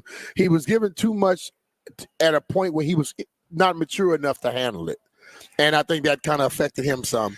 With Chase, I think Chase's mindset was a little bit more off the field instead of being on the field. You're listening to the WEEI 1067 The Fan simulcast of B. Mitch and Finley with Doc Walker, with Gresh and Fourier. And guys in Washington, I want to ask you, I have a theory that I think has held true for many, many years, and that is dopey new owner syndrome. They can't help themselves, okay? Now, in New England, they aren't dopey owners, but this is the first time that, as Fourier said, whenever Mayo got named head coach, ding dong, the witch is dead. Oh my God, we can come out now. Yeah. So there's a little bit of that maybe going on in New England. Do you guys in Washington have any fear of that whatsoever? That, it's a first time owner and he can't wait to ride the roller coaster? No, I think he has enough experience with his other. He owns Josh 2 other. Harris, yeah. Josh has experience there, and I also think they got a guy who's a professional player. On top of it, has been an owner of other places that could kind of keep things a little even keel. Listen, they're changing up some things. They're Magic Johnson, but they're bringing things up to now the way things are supposed to be. They're getting to par. Washington was behind, by far, Well, and Snyder now they're was bringing one of those guys who would be like, "Hey, maybe you should take a quarterback." Now they're bringing. I don't think Josh is going to be involved like that, but I think he hired the right guy. He is going to be in Ashburn. He's going to be in Ashburn for the next 3 days, and that means I believe Sixers-Knicks is tonight, right, in Philly, and he's going to be in Ashburn instead. I think with Harris, he should be, because that's most important right now. For Sixers-Knicks are tonight, yeah. Because, no, I think with Washington, because Washington's going to make him way more money than the Sixers. Well, and it's the number 2 overall pick, and it's your first draft, right? Like, you kind of have to be there. I don't. You should be.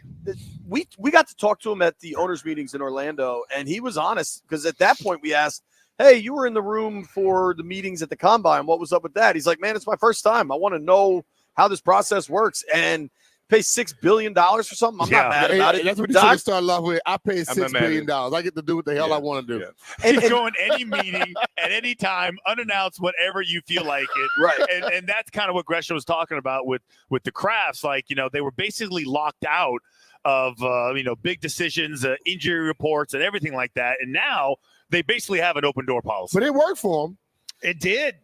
Nobody's whining, bitching about the outcome and the results. No, now it's we're about now what? Now we're in the hug era of New England. Now we're in the, we talk to the media now, and players. So Bill had the owner scared to talk to the media. Thank you, B. Mitch. Wow. No, Bill. Oh yeah. He's oh a no. badass. Hey, They got their revenge by making a movie. How about us? Hey, I respect Bill even more now. When you can tell a dude who owns it, do not talk to the damn meat. I like that. Yeah. No, it's and about that movie, Finley. That was that backfired. Yeah, that Are people up there as mad about it because it was such a hack job? Yes. I mean, they just went after Bill episode after episode. Oh, so you recognize that also, right? Oh, I talk to Beavich about it all the time. After the guy that went to more Super Bowls than some divisions combined, and you're gonna try to make it seem like he was bad? No, man. I'm glad you guys mentioned that, because we're so insulated sometimes. We don't hear what people talk about outside of that New England region and how they viewed it, because we felt like they created that to, they took all the juicy, stories and say, hey, listen, this will sell to people who aren't football fans, right? Make this guy the bad guy, make this guy the, benevolent, owner who just wants to keep all the peace, and make Brady the tortured soul who's just trying to win championships. There's something out of a Shakespearean play. Nah, man, it they really say what they was. want. That dude was an orchestrator, and they won a lot with him. They can't. The people are not that stupid to believe that crap that they try to put out. Did you guys was there any chance that Bill was in the running for that head coaching job with the Commanders? I think once they hired Adam Peters, he wasn't. I think Magic wanted to at least discuss Belichick. And I think nationally there's a misperception that this is just kind of a vanity project for Magic. I think Magic's involved. I think he wanted to. I think Cliff Kingsbury's here because of Magic. I think maybe a guy with Magic's gravitas. You heard along the way here, we heard maybe Jaden Daniels doesn't want to go to the East Coast. He's a California guy. You know who could help ease those concerns is a fellow like Magic Johnson, who does work all over the country but lives in LA. Agreed. But the thing of it, I just think that with Bill comes in, that's a lot of stuff with it. And if a lot of good stuff. But also a lot of things that are gonna mess up. If you think Adam Peters is the guy, and you hired that guy first to come in here and change it, you can't bring Bill Belichick. Why? What if he says, I don't want to, Andy Reid had power in Philly. He turned it down. Andy Reid power, power is not like you don't think it's the Bill same thing? So Belichick walked around like Darth Vader. Nobody's got power like that. But he literally told Arthur Blank, he's like, I don't want to do it. I can easily see him saying, hey, I'm scared. You know what? I know, but Kraft was also backstabbing him in that Michael process. Jordan didn't want to shoot basketballs and go to the hole, but every time he touched one, he went, didn't he? Well, Bill Belichick has been doing this all his life. He cannot change. Nature? He can't change. Maybe so, and we'll see. You think he coaches again? Probably so. I don't know. Somebody is going to go with it, and then people don't believe that his style works anymore. I think that's total BS. I agree. Because if you're consistent from day one being that way, everybody falls in line. But if you try to play the game as most coaches do today, want to be rough one day, very nice the next day, rough the next. No, Bill's going to be the same way the whole time, and guys will fall in line. It's too confusing. And if he's successful, they already know his history. If he comes in and he's successful, everybody's going to fall in line. So, JP, are you ready for this next year after I'll say maybe like a 10-win season in Dallas? We get, hey, I went out and got me greatest head coach of all time because we got to find a way to beat everybody in our division. There we go. Here you go. Here's Bill Belichick.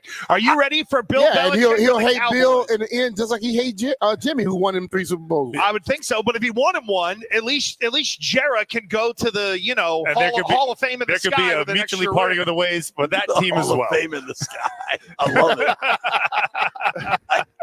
It'll be very interesting what happens with Belichick, and I think he's got to try to break the record, right? I think he certainly wants to try to pull that off. Absolutely. But I think Washington wasn't a fit. Does he want to rebuild a team? He wants to go somewhere where you're winning. I think he loves the rebuild. I do. I think there's a part of him that he's such a football hardo. But he's shown a little bit where he don't know how to rebuild. What's that? No, he doesn't. He's that's not shown what- where he doesn't know how to wait, rebuild. that's not what he wants. He wants a talented team that is underachieving. That's what he wants. Fair. So he comes in there, he whips them into shape, all right? And then they win because they're talented, but they just have no direction. Yeah. They have a coach that is inconsistent or just stupid, which I think is fair to say for some coaches. Yeah. Sometimes they're just dumb. It's amazing to think We've that experienced that. It's amazing to Amen. think a great You coach. play long enough, you'll run into some dumb Oh coaches. yeah. Holy cow. I was gonna say. Most When you of them say are there's dumb. more dumb. Thank you. I say this all the time. You players run make 'em more look smart. dumb than good. The players make him look smart. Yeah. Hey, JP, you know what? Someday what we'll do is we'll put the 3 football guys together and then Step aside. have them tell stories, and then you and I will go play 9 holes or something I like love that. it. We can get the assorted tales of It'll stupid take them longer to coaches. play 9 holes than it'll take us Yeah. to figure something out. I Yeah. promise you that. Oh, listen, you all like me, bitch. I worked with you before. I know you got it, baby. All that stuff, and Doc too. Guys, this was a blast, and Oh, yeah, man. I'm amazed we pulled it off, quite frankly. Well, This is I gotta- wild. not There's a lot big going on fan. here. Hey, man, listen, you got to give more credit to y'all's producers I am. and ours. You I know? am. He was We, sweating bullets we back messed there. with him, but guess what? They Yeah. got it together. our guy Billy Landy, he sounds very Billy Landy is your Billy guy? And I- Landy. Landy, L-A-N-N-I. okay, our guy is Landy. Oh, That's well, right. They call him Landfill. Professor I was gonna Landini. say, If Professor Landini sounds like Billy Landy, who will tell you, yeah, the Patriots are going to take this guy, he's going to suck. Yeah, he's got that going That's or whatever. basically how No, he is. I'm not saying that that's what Billy would say, but it's the way Billy would say it, and that's part of the reason why we love him. Hey guys, this has been an absolute blast. Definitely, man. JP, Definitely. we'll give you B-Mitch back after he hits some of the boneless wings again. yeah. 'Cause they're putting the food out. He likes those wings, man. Let him go. Hey, We're good. They haven't brought the beer up yet, though. No, that's true. Yesterday, the beer was out early. You guys weren't here. Oh, They had it shucks. out at 8:30 a.m. in the morning. And I don't shucks. drink, but there Me were neither. some missing. Yeah, I heard it's out now. I Let's don't go grab drink. one. I do. Hey, thanks, guys. We appreciate All right, man. you. Appreciate it. All right. All right. And Washington. Landville, I have no idea if I'm supposed to throw us a break, but in case I am, let's go to break. We'll be right back. Mitch Tischler and Newt. B. Mitch and Finley are presented by John Leahy and the Fine Living Group. Dude, my computer's fucking up, and the stream keeps. Yeah.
1067 The Fan. It is your lucky day, folks. It is your lucky day right now. Caller number 10, 800-636-1067. 800-636-1067. Caller number 10, you will win 2 tickets to Game 3 Caps Rangers tomorrow night at Capital One Arena. That place will be rocking. We give away a lot of stuff. That is a legit giveaway, man. You get to go to one of these Caps games. I haven't looked at tickets, but I doubt you're getting in the door for less than $250. So you're getting a free pair right there. Now, B, you were telling us that you were getting some wings, and I guess you're at Buffalo Wild Wings. Wings make sense. Doc and I got to tell you about the D City Smokehouse where we're doing our remote. We just had a guy stop in that's a big-time listener, Lavelle. But, B. Mitch, there was a celebrity here earlier. Do you know who that was? Doc Walker. Well, Doc, obviously. No. But Rick on the route stopped by to say what's Rick up. stopped? Yeah, man. It was good to see Oh, Rick. shucks. And the Cluster Buster just showed up. So we had to be on our P's and Q's for that portion. But they brought us out a plate of barbecue. They brought out pork belly, smoked turkey, brisket, ribs, all of it phenomenal. They had these Brussels sprouts. How would you describe those, Doc? B. Mitch is, it was the charcoal. It was outstanding. Dude. All I can say, there was nothing on there that couldn't fly solo and be number one. Don't worry. They just make sure they keep my share because I'm coming over there when I get back. I think, listen, the owner of the establishment, I believe, is going to join us a little later with his official pick for tonight.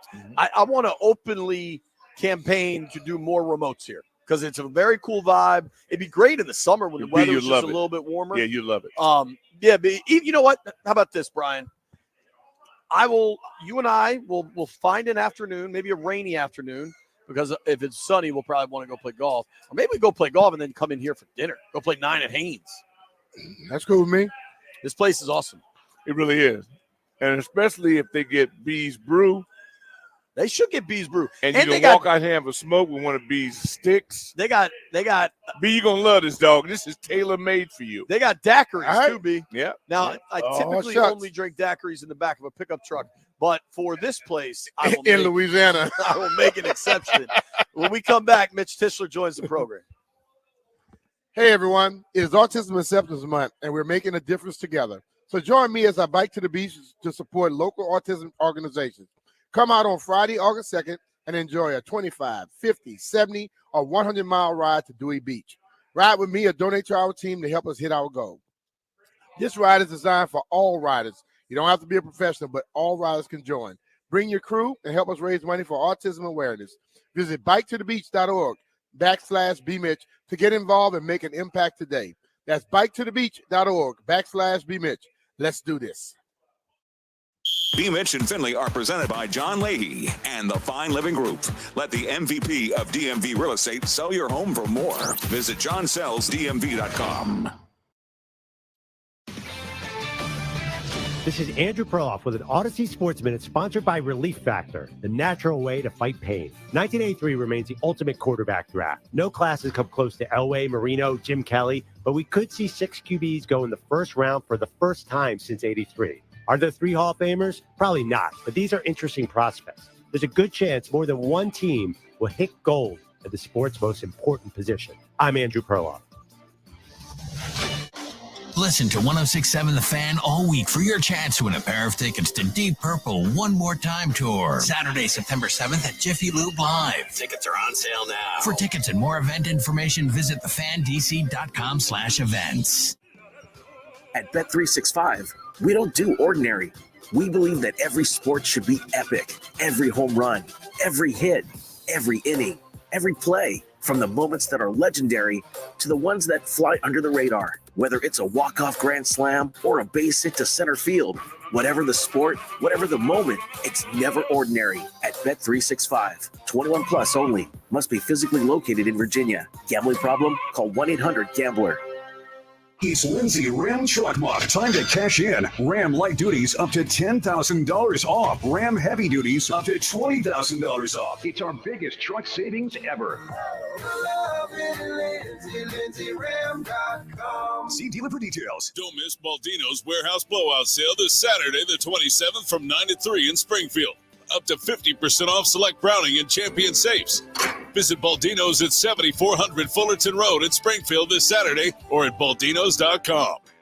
Business. It's all the things that keep this world turning. And behind every one of these companies is a partner helping to keep it all moving. It's why the local flower shop and your favorite pizza joint, the startup and the stadium, hospitals and hotels, banks and restaurants nationwide all choose the advanced network cybersecurity solution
A little bit of news here. Jeff and Lampville are daring to be great. Doc, can we meet them? Can we meet them in their quest for greatness? I'll accept that failure with honor. It is Wow. high noon. It is high noon in the District of Columbia. Brian, do you accept the quest for greatness with Jeff and Lampville? How are they trying to get to greatness? What are they going after? That I'm unaware of. Jeff just gave me a YouTube pep talk because apparently I don't know. We're all learning together, Brian, and we're trying to be great. You mean with that streaming stuff? Yeah, the streaming stuff. I noticed you're not checking in from Detroit yet. What do you mean? we don't know how to work. We don't know how to work it in the meeting. How the hell are we gonna work it on the road? in the studio. How are we gonna work it on the road? All right, let's see. I believe the big man is on the line, Mr. Mitch Tischler from the Beltway Football Podcast. Tish, what's up? What up, Mitch Tischler? What's up, boys? Just tuned into the live stream right here. This must be JP's dream. Just him full screen talking. It's great. Yeah. Nah. He can't. You know, he's probably worried like hell. No, apparently I keep forgetting that my computer is the camera, and I pull my computer down to like look over at something, and it's just a crotch shot on YouTube. So we're giving the people what they want, apparently. Well, you know Craig Hoffman, but I mean, you'll get the hang of it. I am certainly no Craig Hoffman. Craig Hoffman. Mitchell, we've been talking about it all day. What do you think happens at number 2? Yeah, I mean, at this point, not much changes in kind of my thinking on from the beginning. I was with Jaden Daniels. He was the guy that I like the most. I think he's the guy who can step right in and play and has the highest ceiling. I think he's going to be the pick at 2, and I don't know what would change day of draft that would make anyone think any different than however they felt for the past month or so. Yeah. Doc thinks the okie doke is imminent. You do not agree? I do not agree. I do not think there's an okie doke coming. Barring the Raiders ponying up 4 first-round picks or something, kind of crazy off the edge, I don't think that anything's changing it too. If they do that, that'd be spectacular for Washington. Yeah. All right, Mitch. So how do you see kind of the top 5 going? Because there's a ton of intrigue. I mean, I'm guessing you're going Caleb, then Jaden. What happens after that? Yeah, I think. I don't know if it's chalk necessarily, but I do think that I think Drake May is the next one off the board. I know that there's some intrigue up in New England with J.J. McCarthy and 2 straight Michigan quarterbacks and all that talk. I know you guys just did a pretty fun little crossover segment there with those guys. That was wild. But I do think they go. With Drake May there. I think the Cardinals stick at 4, and I think they're going to go Marvin Harrison Jr. And I don't think the Chargers are going to trade out of 5, and that's what's going to be interesting to see what they decide to do there because they definitely need some tackle help, and it should probably be Joe Alt, but they also need some help at wide receivers. So maybe they make the leap and go after Malik Neighbors or Robidunze, whoever they like best. But I'm going to stick and say Joe Alt goes number 5 for the Chargers. You looking at we've talked about it a lot where they need to get some offensive linemen here as well. And as you look at this the group, they're in this. They got 2 second-rounders. They could possibly move back in the first. They could possibly get somebody at the second. What names are popping up for you? Yeah, I mean, listen, there's talk right now of 10 offensive linemen going in the first round, and while the part of me that loves harping on how important it is to get great offensive linemen thinks that that's a great idea for these teams. I think in practice, I don't know that it's going to be quite that many. I think we're probably going to only end up with 8 there, and maybe an extra corner or edge rusher ends up sitting there. I think they're going to be able to sit at 36 and make their pick. I think they're going to be able to pick between Jordan Morgan, Kingsley Suamachia, and Patrick Hall if you think that he's kind of the back end of that first tier of offensive linemen there. I don't think we're going to see him trade back into the first round. I think they can stick at 36 and get a guy who can either step right in and play right away or maybe needs a little bit of seasoning before he's ready to go full time. But ultimately, they'll be able to get their left tackle, I think, at 36 and not have to package picks to move into that in the middle of that first round. Man, I don't agree with you, dude. They may not move up, but who do you think they can get at 36 that could play right away? I think Jordan Morgan and the kid from BYU, Kingsley Kamachia, I think they both can potentially play right away, or certainly will be able to start within their first within their rookie season.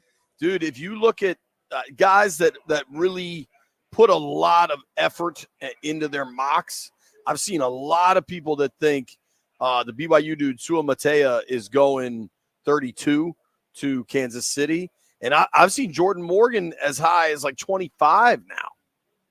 I saw him a lot going in late to the 49ers, which makes sense. Obviously, the Niners have we'll start needing to refresh that offensive line there. It'll be interesting to see what happens. To be honest, I think that the Amarius Mims, Tyler Guyton kind of group there in the middle is gonna fall a little bit further down the draft board than the experts have them. And, I smell a wager, big man. I smell a wager. Lining it up, getting straight. What do you want to do? What's up, fellas? That is Doc. He's a legend. Mitch, why didn't you come to the smokehouse? It's jumping down here. And yeah, the food I'm is surprised excellent. Mitch didn't come down here. Y'all didn't invite him. On location today. Mitch, do they have a specific prop bet on Guyton and Mims? Like, is there a number? Or would you and I have to set one? I think we probably have to set one. I don't know that those guys specifically have a number. Call Bees, he'll send you one. Oh, Bees will get us one before the end of the segment. Mims is 21 and a half. So I got it. Mims is 21 and a half. Okay. And Guyton is 28 and a half. I'll go 21 and a half. I think I'd go under on Guyton. Under means drafted before that, right? These get confusing. Correct. I don't know. Under means drafted 1 through 27. We have time this evening in Ashburn when we have to sit around for hours before they actually make their pick. Yeah. Do you think, Doc, that if they want a tackle that can start, they got to trade back up? To start, yes. Do you think it's imperative that they do that if they're drafted this rookie quarterback? I think if they don't get anybody a quarterback, if you want to start a game and win in the month of September, now they still could probably coach up some people they have here because the staff, I'm still counting on the staff being a jolt in the arm for us. And then the scheme, there's so much unknown, man. You might catch somebody in here hungry that knows there's an opportunity here, and then maybe they step up for it. There you go. Mitch, what would they do? Now, let's keep this in mind, too, that it was only three summers ago, whatever time of year this is, springs ago, that they signed Leno and then released Morgan Moses. And those moves happened after the draft because the Bears drafted somebody to replace Leno. So it's entirely possible that there'd be some veteran tackle that hits the market over the next few weeks that they could then sign if they don't get somebody they think can help. But with the current roster, who would be that left tackle? Lucas? Braden Daniels finally? Lucas? It's the only one that's on there, really. I don't think Braden Daniels. I don't know that Braden Daniels is going to be on this roster come September 1st or whatever that cutdown day is. But that's can't punt on a fourth rounder 1 year in. Thanks, dude. Yes, you can if you didn't draft him. Yeah, it's not your guy. Right. Right. Listen, Big Cord has stepped in and played well when he's had an opportunity to. I don't know that I want to rely on him to start, 17 games for an entire season. But if you need him to start the first 4 games of the season while you're working with your guy and getting them, making sure that he's, ready to go, then so be it. He's a really nice backup swing tackle, and he's played well at times when he steps in. I just don't know. I want him starting all 17, but if he has to start a couple while some seasoning gets worked into whatever offensive tackle it is, so be it. Yeah, aren't we kind of tripping? It's not like a 12-year-old driving on the beltway. Hell, if he's on your team, he ought to be able to play in the game. Right. If not, get him off the team and get somebody else. I totally agree. And I think Lucas, at the experience he has right now, is better than a tackle who didn't play much in college, who needs a little seasoning right now. I'll take him in a heartbeat. And the guys we're talking about, Guyton and Mims, are absolutely fit that category, B, where they didn't play a ton. Mims especially. Now, he's got size and potential, but not many snaps. Mitch, what do you want to see? You know what potential does, JP? Get you fired. Got a lot of people fired, bro. Yeah. That's how you know. B, that's how you can tell I have no potential because I just keep getting jobs. Mitch, what do you want to see further down the draft? How many linemen? They have 6 picks in the top 100. How many linemen do you want out of that 6? Honestly, out of those top 100 picks, I'm okay if only one offensive tackle comes up from that group. I'd like another interior guy to help out down the road. But this team has a lot of holes, and they did a good job in free agency, plugging a lot of them with some short-term contracts. But they got to build depth on this roster, and that's something that none of the Ron Rivera teams really had too much of. If a starter went down, things went south real quick, and so I'd be okay with just one offensive lineman in that group. I want to see them add a wide receiver. I want to see them add an edge, a linebacker, and a corner as well. And if they end up going, one player at quarterback, one tackle, one of each of those other positions, I'm okay with that because there's a lot of needs on this team. Doc, what do you want to see? I mean, we're all working with this assumption of certainly quarterback at 2 and then some combination of tackle, whether it's moving up or at 36. What else do you want to see on that list in the top 100? Well, their needs are O-line, wide receiver, tight end, linebacker, corner. I mean, they got a lot of needs. So really, whom they've drafted up or who they think is the hungriest. And then, me, I'm a UFA guy. I can't wait for the undrafted free agents, somebody that everybody's missed on. I've just seen too many outstanding players that everybody misses on. We act like these people everybody knows what they're doing. That couldn't be further from the truth. You had a great line to me once where you explained how many either head coaches or offensive coordinators you had in your first 5 or 6 years in the league? Oh, yeah, 6. 6 and 6, right? Head coach. Yeah, five different head coaches in the first 5 years. First 5 people all get fired. It's the biggest misconception in our society that people are hired actually understand what the job description is and are good at it. It's just malarkey. People just get coached, they get hired up, they get friended up, and the guy coaching you may never have coached anybody before. You don't know it, nor do you care. We saw that last year, basically. Thank you. It's happened over and over. I've seen it, man. So I just want somebody. It's just like B. Mitch. Go find me a B. Mitch. You can't fill all the holes this year. Right. But there are positions that if you get better at that position, you can make the other positions look good. Yep. So if you get strong at offensive line, guess what? Your receivers and your running backs and your quarterback will look better. If you get strong at that D line, you'll make the linebackers and then some of these cornerbacks look better. So I don't think you have to get a person in every position. I think you need to strengthen the positions that make people better. Okay. And if you're everybody thinking, talk, yeah, from a salary cap perspective, if you can draft those really important positions then you're going to put yourself into a more advantageous position to spend a little bit if this thing does get rolling appropriately. Somebody may drop to you. If there's a big receiver that's good, I think you could use some size outside. Who's your guy, Mitch? Florida State kid. Keon Coleman, baby. He's the one that I've been talking about. I think he could be there at 30. You think he could be there at like 36? I think he'll be there at 36. I think he could. I mean, he's who I had in our Belly Football mock draft at number 40 there. I think he could easily. I wouldn't take him before I take an offensive lineman. You would take him before you took an offensive tackle? I wouldn't take him before I take offensive tackle. Oh. I would not. No. Listen, they only locked themselves into having to do 2 things in this draft, and that's take a quarterback and take an offensive tackle.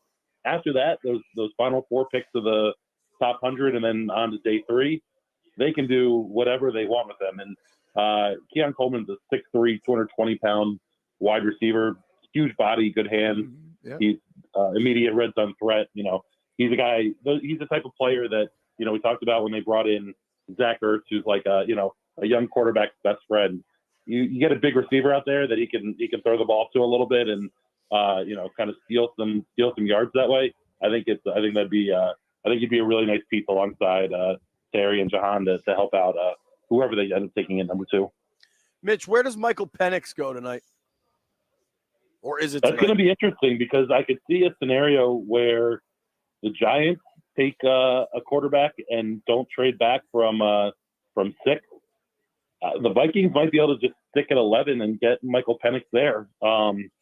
Maybe the Raiders at 13, but it's going to be interesting because, there was a time where it only felt like 4 quarterbacks were going to go in the first round. And now I think it seems almost hard to believe that 6 quarterbacks aren't going to go in the first round, which is why going back to the offensive line talk, I think the numbers are a little bit different than what we've been talking about kind of leading up to today.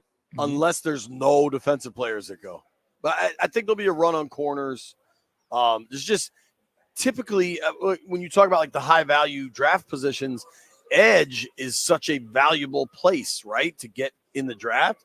And the prospects, I just don't think are that high end this year. I think that's why you might see, I'd say I like 5 quarterbacks to go.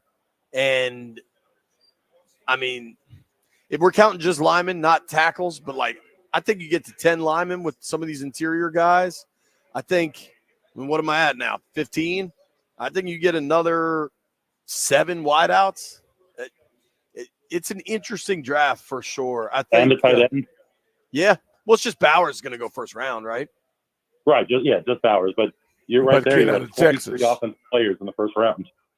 There's an alien out of Texas too. Yeah. I think he's projected as a second round. Second round. Okay. The guy I like the. Have you watched that big tight end out of Penn State at all, Doc?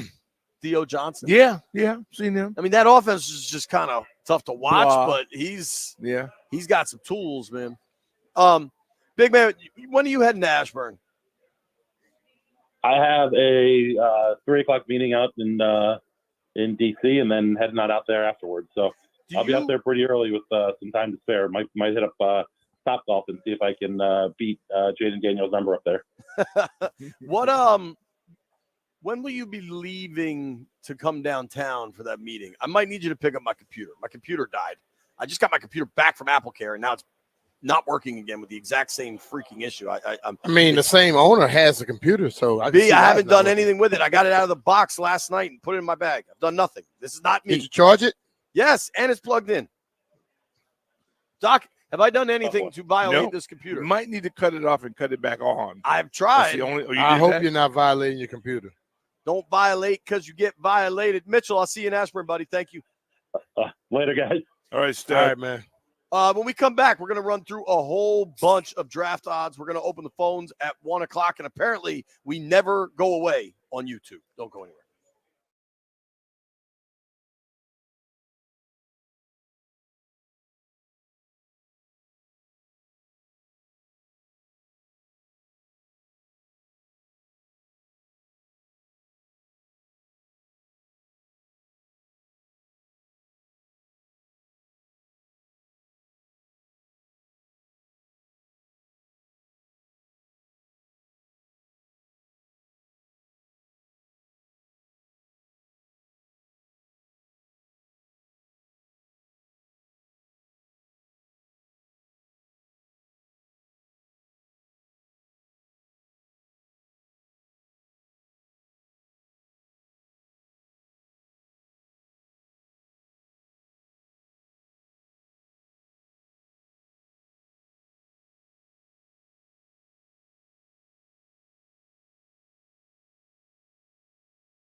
Is that your birthday?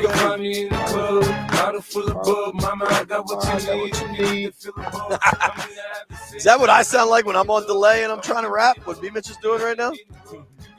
You sound like that when we're in the studio. I have an idea for the room. I'm gonna let everybody vote. We'll start with the DOC. I think, listen, it is a Bleep You Thursday. All Thursdays observed on the B Mitch and Finley program are Bleep You Thursdays.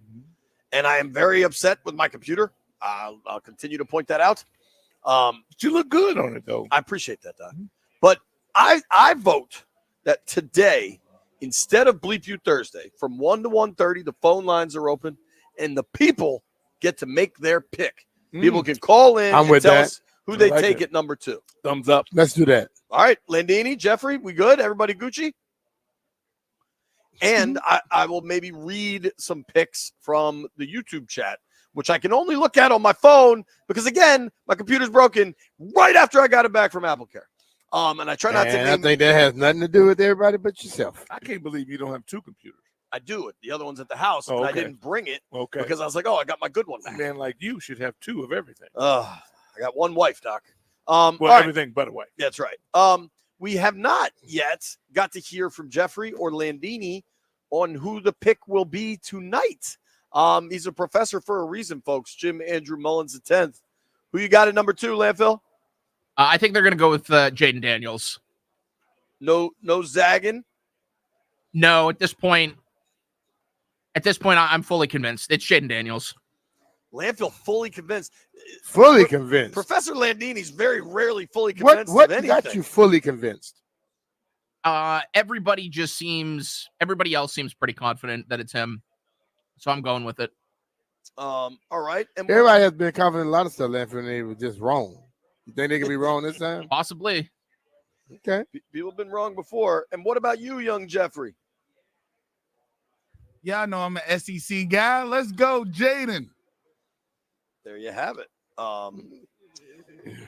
Jeff says Jaden. SEC guy. Okay. Everybody says Jaden, but the DOC. Doc. Well, I love it. Hey, man, Doc been hanging around since Methuselah, so he may know something we don't know. You asked me what I think they will do. Right. Yeah, if I was picking, I'm going by you. I know. understand You asked me what I think they will do, and that's why I told you. This is going to be pretty cool. Coming up in about 10 minutes, my buddy Marcus Washington is going to join the program. My buddy Marcus is a draft maniac. I'm telling you, Doc, maniac. When I saw him last fall, I believe the event was, maybe it was January. He told me he was almost through the third rounders of his own individual film study. And I say this because you would think, oh, this dude must be in the football business, scout, something like that. No, he runs the Washington Jesuit Academy and is just obsessed with the draft. So he's going to give us picks, the 6 picks the Commanders have in the top 100. Beautiful. He's going to give us one for each of them. Okay, good. B, I wanted to run through some other draft stuff, though. I got you know me. They always send me odds. I got odds on everything. Just kind of elsewhere besides what the Commanders are going to do, because I'd argue it kind of does seem, I don't want to say anticlimactic because I'm ain't nothing over till Roger says so. But I mean, Caleb at 1 and then Jaden at 2 almost seem matter of fact at this point. The odds I just got sent to me from betonline.ag, and I'm sure now at this point you can get legal betting houses, ESPN Bet or FanDuel or whatever. But they don't send me emails. So Jaden Daniels now minus 500 to go number 2. It's a pretty overwhelming odds. And then Drake May is minus 300 to go number 3. My question for the room, and what the hell, we'll give the young guy the opportunity to start. What position goes at 4th? If it goes 1, 2, 3. Okay, so you said a young guy, so it's me, right? I didn't say the best looking guy, Brian. Then it would be you. But you can start. You're B. Mitch. You have over 12 miles of return yardage. I think it's going to be a receiver at the 4th spot. You like Marvin? I think Marvin, but I would not be surprised if Neighbors edge him out. I remember Marvin Gaye used to sing to me. All right, Doc, what's the position at number 4? I'm with B. Mitch, Neighbors. He said Marvin. You're saying B? Did you say Neighbors or Neighbors, Marvin? I'm saying I say Marvin, but I would not be surprised if Neighbors were to go. I think Neighbors goes Okay. ahead of Marvin. I like Doc, the contrarian draft expert. I'm enjoying. I'm not an expert. I know, but you're not. Doc, you're an expert, man. You No. basically. I think you are an expert. You founded or made most things that are in the world, man. No. But I have I done think this. Doc invented fire. I've done this. I've seen enough failure in this to realize that this was being played. And I just sorry. I mean, that's just I took like 10 body blows okay. at the touchdown club dinner. I'm allowed to No, throw you one. did. That You did. Bro, he was destroying you at the touchdown club. You did. The fact that Gary then got up and threw one more haymaker at me, I was like, damn, that was what a good. night. That was good. Landfill, what's the position at number 4? Wide receiver. Who is it? Marvin Harrison. Jeffrey, what's the position at number 4? I think a lineman might go at number 4. Ooh, you like Alt right there? Yeah, they might just shock the world. All right, I like it. Jeff. Cardinals doing something smart. They just took I don't Paris think they're Johnson going last there. year, though. So they just drafted a first-round lineman. That's true. I don't think they're doing that. Yeah. Heavy Metal Chris is here. Heavy Metal Chris, what's the position at number 4? It's gonna be Harrison. Yeah. Okay. I'm going against all of you. I think it's JJ McCarthy. I think somebody comes up and gets him because the Giants are right there at 6. And honestly, I don't think it's going to happen. But if I was crazy ass Jim Harbaugh, I would be trying to play my cards to where it looks like I might take him at 5. Take who at 5? McCarthy. That's his guy. Man, be honest with you, you could be all you want. He can't take him at 5. He got Justin Herbert. I know he's not going to. But He could sit up there and act like he's gonna do something. He is not making that move right there. And is he the only general manager? He's a general manager there too. I'll be like, dude, no, we got Justin. We paid Justin. We're not dropping this dude. I don't care if he was your quarterback in college or not. So you could get, if you like Malik Neighbors there, Doc. So Marvin Harrison is the favorite to go 4th overall, right? Minus 200. McCarthy then plus 425, which that could be a sprinkle for your boy. Drake May plus 550. If you think maybe New England would take McCarthy instead, I don't see that. He'll be gone. If you want Malik Neighbors to go 4th overall, pays 14-1. I just think it's possible, dude. I mean, depending what the reporting for Arizona, for just to go 4th,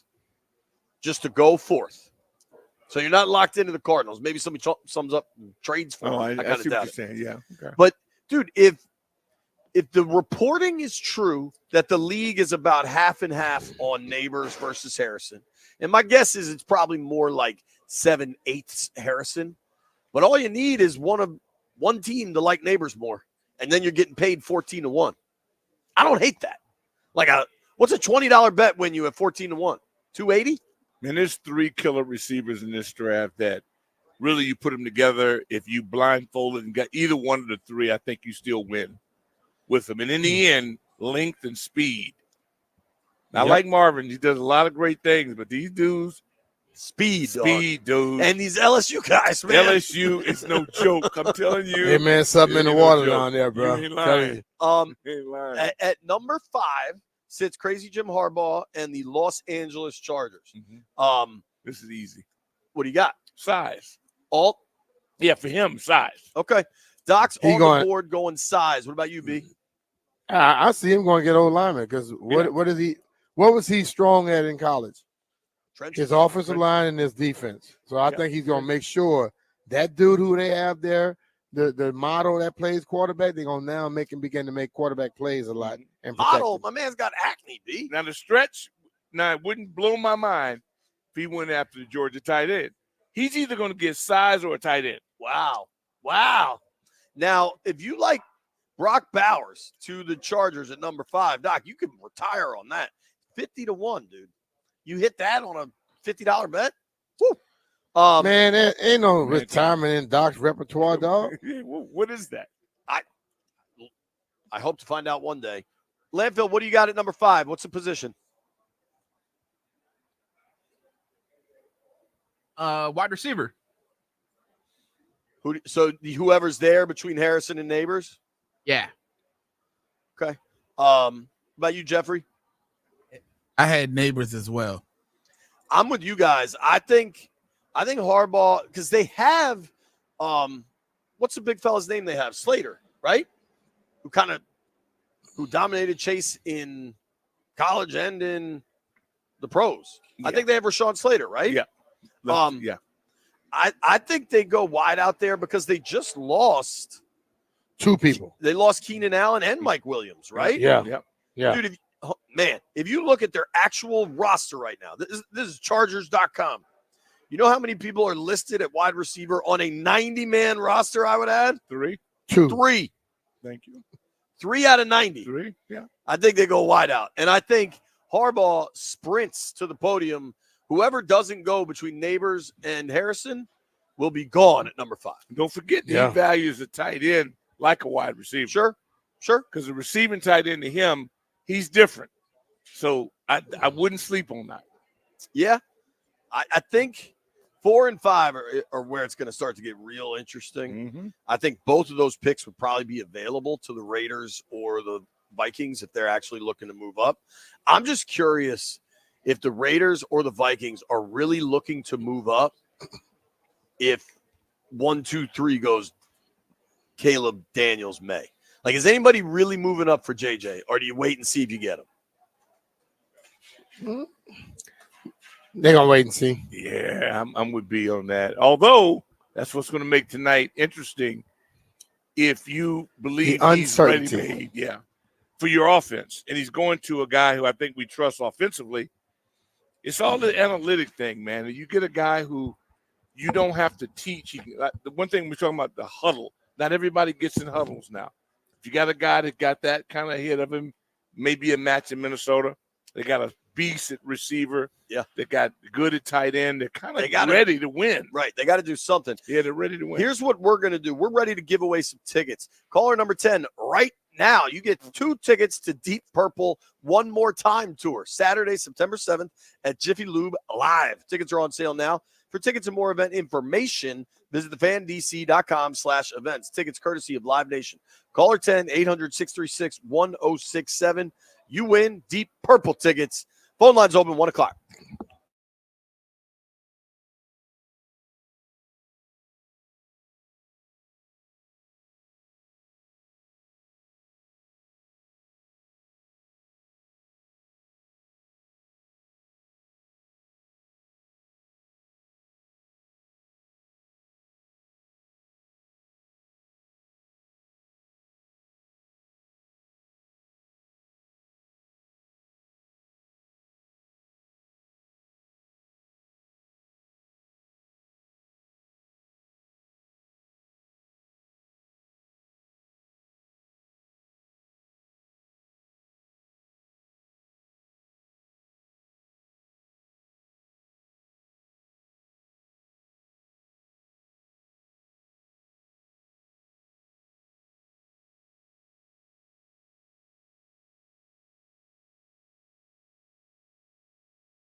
1067 The Fan. Me and Doc Walker live down at DCD Smokehouse, Florida Avenue Northwest. Place is banging. The wings are outrageous. Food and everything. Don't shortcut the tips and Brock, everything. Right now, joining us on the BetQL guest line, B-Mitch is actually in Detroit for the NFL draft. Yep. Going to have a busy, busy night. So I've become friends with a guy named Marcus Washington, who's the president of the Washington Jesuit Academy. I have some buddies that have gotten me involved with WJA. It's a great cause. You know they know what they're doing, and B and Doc, you will appreciate this. They hold young men accountable. And we know a graduate of WJA and Anthony Haney, a kid that that you want your son to be like. Man. The Orangeman. Absolutely. So Marcus runs the show over there, and that's all well and good, and we'll give you a WJA plug, Marcus, but you are also an absolute draft lunatic, and that's why you're joining us today. Absolutely. I've been working all year on this. I don't remember when the event was where I saw you last, but you told me at that point you were almost through the third round. Like, do you legitimately build out a big board that goes all the way through 7? Yeah, I have it in an Excel spreadsheet. By the time I get to 5th, 6th, and 7th round, I'm making up certain things and trying to figure it out. Tonight I'll go back and recalibrate my board. I love it. So let's get down to business. You and I texted, and I think you are uniquely positioned. I'm guessing you know off the top of your head the actual number picks. I know it's 1, 36, 40. Help me out. Then it gets 68. 67, 78, and 100. All right. Give me 1, and then 36. Say the pick is in, and then we can all react. Okay. All right. The number 2 pick, Jaden Daniels, LSU, quarterback. I think that's all thumbs up from the whole crowd. I'll speak on behalf of all parties. Yep. Now we're on to number 36. 36 was a tough one because I'm not sure that he's going to be there, but I'm taking Jordan Morgan if he's there. Arizona tackle. Tackle. Yep. I like that. Now, let me add that Marcus, when we were texting, he's like, am I allowed to make trades? Is that, and I said no for the sake of time because I feel like you'd have 10 of them. Do you think they're going to be looking to trade up into the first for a tackle? If they did, who would you want, and what would that compensation look like? I think they're going to try to trade up. I don't know if the tackles that they would take and trade up for will be there. I think it would cost you the 36th and the 78th pick to go up probably around with Green Bay at number 25, and I'd be targeting Amarius Mims there. I like Mims. Big Mims. He's a big fella, dude. Absolutely. All right. So at number 2, we got Jaden Daniels. At 36, you took the big boy Morgan out of Arizona. Yeah. I honestly think that's close to a dream scenario for Washington if they can pull both of those off, because that's addressing needs and getting best player available. Now I'm turning it over. You're the maestro now, because as this thing gets deeper and deeper, you're going to be the expert. Who you got at 40? Ideally, I would like to trade out of 40 and go back into the 50s. I think it's going to be a cluster of guys there that would be really, really good. But staying put at 40, I'm going with cornerback from Rutgers, Max Melton. Tell me a little about Max Melton. He has inside-outside versatility. He's explosive, and he has good ball skills, and I think he can come in and be a day-one starter, and I think he's been underrated by a lot of the draft pundits. I'll tell you what, Bill Belichick loved dudes out of Rutgers. Oh, yeah, right. Yeah, amen. Where do you have Melton on your big board? Is he higher than 40? Are they getting a little value here? He's probably around. I have him in the mid-40s. No, they're not getting value there. I think you could trade back and get Max Melton, but I think that in terms of priority, I have corner as a high priority, and I think he's a day-one starter. I mean, if you don't – you're either banking on Forbes being something he wasn't, or you need to have corner a high priority. Get the corner. And corner's a high-value position, and BSJ's, I think, in the last year of his deal and didn't perform too well last year. I'm with you. All right, take me to our next pick, sir. Okay, the next pick is 67. This was a tough one. I went back and forth between double-dipping and getting another offensive tackle, but in the end, I chose tight end Ben Sinnott from Kansas State. He's a versatile weapon. He can play H-back. He can play on the line. You can move him all the way around, and I want him learning from Zach Ertz. I like that. I definitely think they need a tight end in this draft, and I think they need to bring somebody in the top 100. The guy I've been stumping for is Theo Johnson out of Penn State. Where do you have him compared to your boy from K-State? I have Theo Johnson in the middle of the third round. I like Ben Sinnott a little more just because of the versatility, and I think Cliff Kingsbury, he likes to move his tight ends a little bit around, and this guy can go at H-back, line up in the backfield, play a little bit of fullback, and you can just move him around overall as a weapon, whereas Theo's more of a traditional tight end, very good upside. I like that because everybody thinks spread with Cliff, and that's not incorrect, but he also runs a fair amount of 12 personnel, so they're going to need two tight ends that can get out there at the same time. Absolutely. And the next pick with 78, it's a guy who I really, really like. He'll be a situational pass rusher next year. It's Austin Booker from Kansas. And so he had a very good year, very explosive, and a good developmental DN. Now, Doc, how would it go to go K-State and then Kansas? You're bringing in a Wildcat and a Jayhawk in the same round. Give them a check. They'll get along well. Okay, that's generally how it works. Yeah, that money. We're trying to take over Kansas. Yeah. Burgundy and Gold's huge in Kansas. That's right, baby. Yeah. JR. Hey, Marcus, just so that pick right there would have been 78, right? Mm-hmm. That's the pick they kind of ended up with in the Howell trade.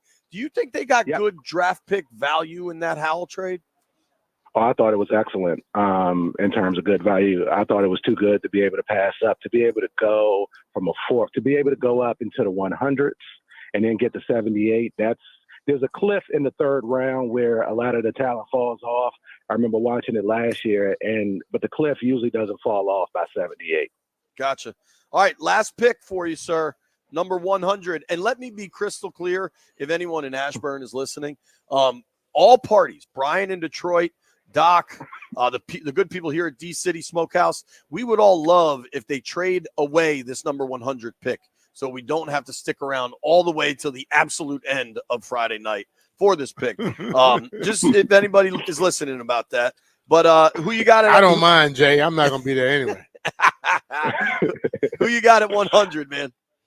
At 100, I'm going linebacker from North Carolina, Cedric Gray. Cedric Gray. Tell us something about him. Cedric Gray is explosive, high upside, growing into the position, long arms, and just has all the measurables. He'll probably end up being a weak side linebacker and could possibly be Jamin Davis's replacement if he doesn't re-sign with us. Woo! Have it. Can you give me just run me through your top 6 picks one more time? So my top 6 picks are Jaden Daniels, Jordan Morgan, Max Melton, Ben Sinnott, Austin Booker, and Cedric Gray. There you have it. All right, Marcus, thank you for making time. I'm going to tell everybody to check out the WJA. Marcus, you better be careful, man. You got some bosses over there listening to you putting all this time into this draft stuff. B. Mitch, check this out real quick, very quickly. It's in my contract that I get tomorrow off. It's in my contract. You know I love the draft. Yeah, but I'm not talking about tomorrow. I'm talking about all the time it took for you to get all that information. You know, it's one thing to get the day off from work, but what about like wife, children? How do they feel about you devoting, the next 3 days of your life to the NFL draft? They already know. I send my kids away. I get my wife a hotel room, and my buddies come on over, and we have a blast. Wow! I told you when I told you he's a draft freak, I wasn't lying. Yeah, no, we thought Sheehan was the only guy with that type of schedule. Hey, Marcus, we got to come see you at WJA. What's the next event people can get involved with? We have one over at Congressional Country Club, which I'll get you the information on. I don't have the date and time. I just do what I'm told, but I'll get it over to you. Okay. We'll see you soon, man. Thank you for joining us. This was a lot of fun. All right, Marcus. Take care, man. I appreciate you all. Keep up the great work. You got it. Thanks, all right, buddy. brother. Marcus Washington from WJA, Washington Jesuit Academy. When I first saw, I thought you had the OM Dub coming over here. The linebacker. The linebacker, yeah. I think that's what Jeff was asking me, too. All right, let's do this. Phone lines open, 800-636-1067, 800-636-1067. Your opportunity to make the pick. You are on the clock.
Finley, 1067 The Fan, live.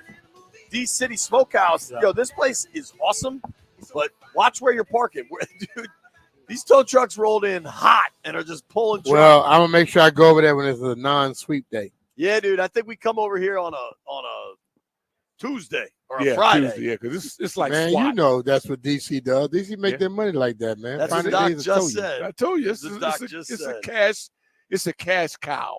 All right, so They're here's the towing plan. in them damn parking meters. That's right. Yeah. That's right. Here's the plan. Normally, it would be a Bleep You Thursday, right? We're all aware of that. Everybody celebrates Bleep You Thursday, regardless of your creed or nationality. However, because it's the NFL draft, it is day one of the NFL draft. The Commanders hold the number 2 pick. Everybody gets a chance to make their pick. And should you need to explain it, you can do that, albeit briefly. I will be the judge of if you go on too long, because you are supposed to just call in, say the pick is in. With the number 2 pick, the Washington Commanders select blank, and you can give me a line or two after that. Let's see if people are listening to the rules. We start with Rick in Bethesda. What up, Rick? Hey, what's going on, Finley? How you doing, bud? Doc and B. What up, baby? What's up, man? So, with the first pick, number 2, the Washington Commanders select Jaden Daniels. Well done, Rick. You got it. Why Jaden over Drake? Well, the skill set. He just jumps out of you on the film. And one thing I want to say real quick, a lot of people have been saying he wanted to play for the Raiders. He actually said for the 49ers. He said that on the nightcap. Thank you, Rick. So, He said the Niners were his favorite team growing up. That's what he said. And then he said he'd love to play for Antonio Pierce because What he said was the Niners already have a quarterback. Well, and what I firmly believe is where he really wants to play the most, Brian, is the team that's going to cut a $40 million guaranteed check. Mm-hmm. Amen. Now this is a time where, frankly, we got to talk to the IT people or the technology people or the webcam people, because the people that are watching the YouTube stream are not asking, Doc. They're demanding. They're rising up in the streets. They won't be Mitch. No, they want to see Landfill's face when I pull up Charlie in College Park. Okay. Hello, Charles. Who's the pick at number 2? Jaden Daniels. If it was anything else, I think there would have been some kind of a leak by now. The only thing I know about him and the other quarterbacks is what you guys have educated me on. I appreciate it. And we go for the tackle after that. Thanks. Wow. Charlie. Hey, Charlie's sweet. strong. Timothy He's not Park. hanging up on me. Timothy Park via the YouTube stream commented, Jaden Daniels at number 2, and bleep you to Jeff for falling asleep on this stream. Jeff, is that accurate, Jeff? Would you like to respond? Come on, man. Y'all to got to Timothy back off Park? walk. Wait. Jeff, you fell asleep with a camera in your face? That's why Jeff can't have a camera. What happened? What happened now, Jeff? My headphones. Follow my headphones. Was it more crotch cam? All right. Bilal Nas on the YouTube stream says, my second pick is Drake May. Book it, bet it. All right. There are some Drakers out there. Take another call here. Drew is in D.C. Drew, who's the pick? Hey, Washington Commanders, the number 2 pick, Michael Penix Jr. Oh, let's go. Why? Oh, that's a stretch. Yo, I played semi-pro football for 12 years in Washington, D.C. I was a tight end. Yo, that left shoulder, that left arm, the flick of the wrist, the accuracy. Yo, this dude put the football on people. Yo, I hope Adam Peters and the boys, Coach Quinn, over there listening to y'all show. Yo, Michael Penix Jr., I'm saying it first. All right. Drew, I got to tell you, I don't agree with you about Penix at 2, but if something crazy happened and they got 4 number 1s to move back and they took Penix a little further down and got the picks, I won't be mad at it. I also have to tell you this, Drew. I support any person that says yo as frequently as I do, and you are definitely in that category. I think he's related to Jeff. Jeff, any relation to Drew? Jeff not talking today. He fell Jeff's asleep. mad at No, us. no. I'm not. It's not that. It's just the audio gets a little funky with the stream. So every time you call me, Landfill got to pod me up, like push my levels up and down. But that sounds convenient on draft day. No relation. And bleep you to the people inside of the chat talking trash.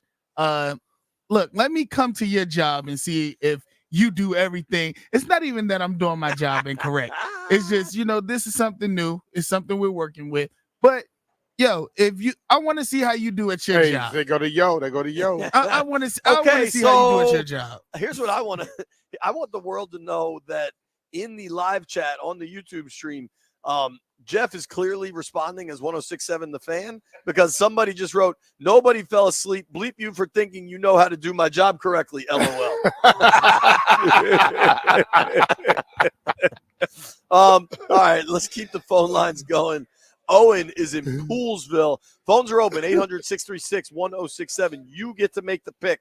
Probably another 10 minutes or so, and then Peter Rosenberg is going to join us. Owen is in Poolsville. Owen, who you got at number 2? If you ask me, I'm taking May. But why? I like them both, but I like the size. I like the arm strength of May. I like I think he can be just as athletic. So if you ask me, I'd take May. But okay. I like them both. So appreciate you, man. So quick recap. I think we've got me, B-Mitch, Landfill, Jeff, all saying Jaden.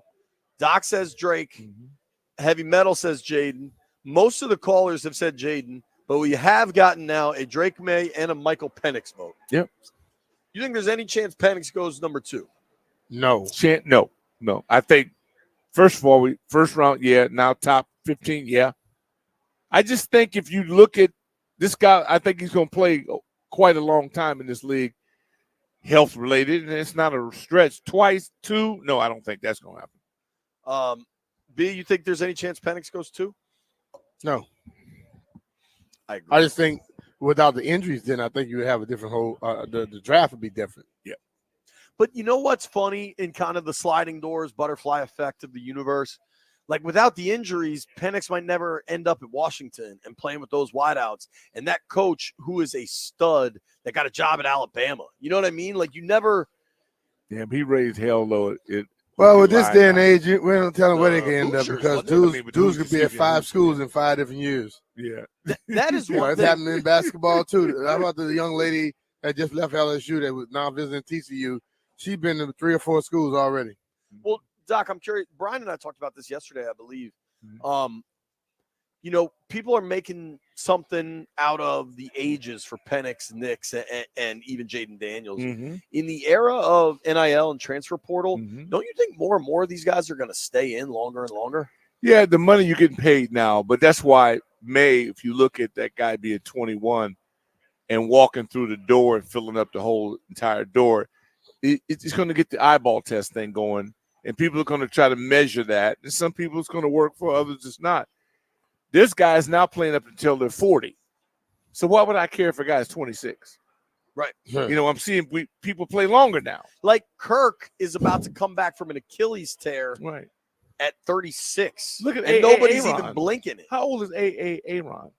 Probably almost 38, 49. Yeah, so see if you can look that up, Chris. Yeah, I think we're paid to do it, to talk about everything that comes up and out. But if we were at the bar, the YMCA right now, we'd be saying the same thing.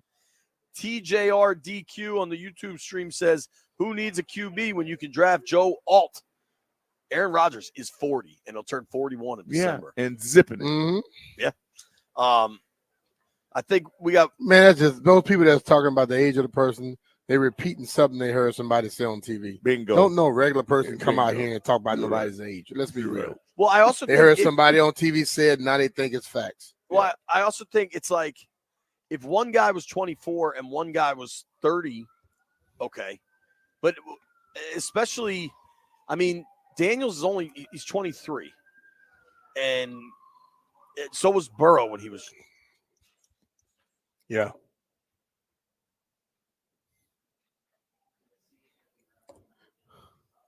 Yeah, man, I just feel like, the age of a person at this point, coming out of college, normally you're 21, 22, 23, around that range when you come out of college. So that's not nothing different.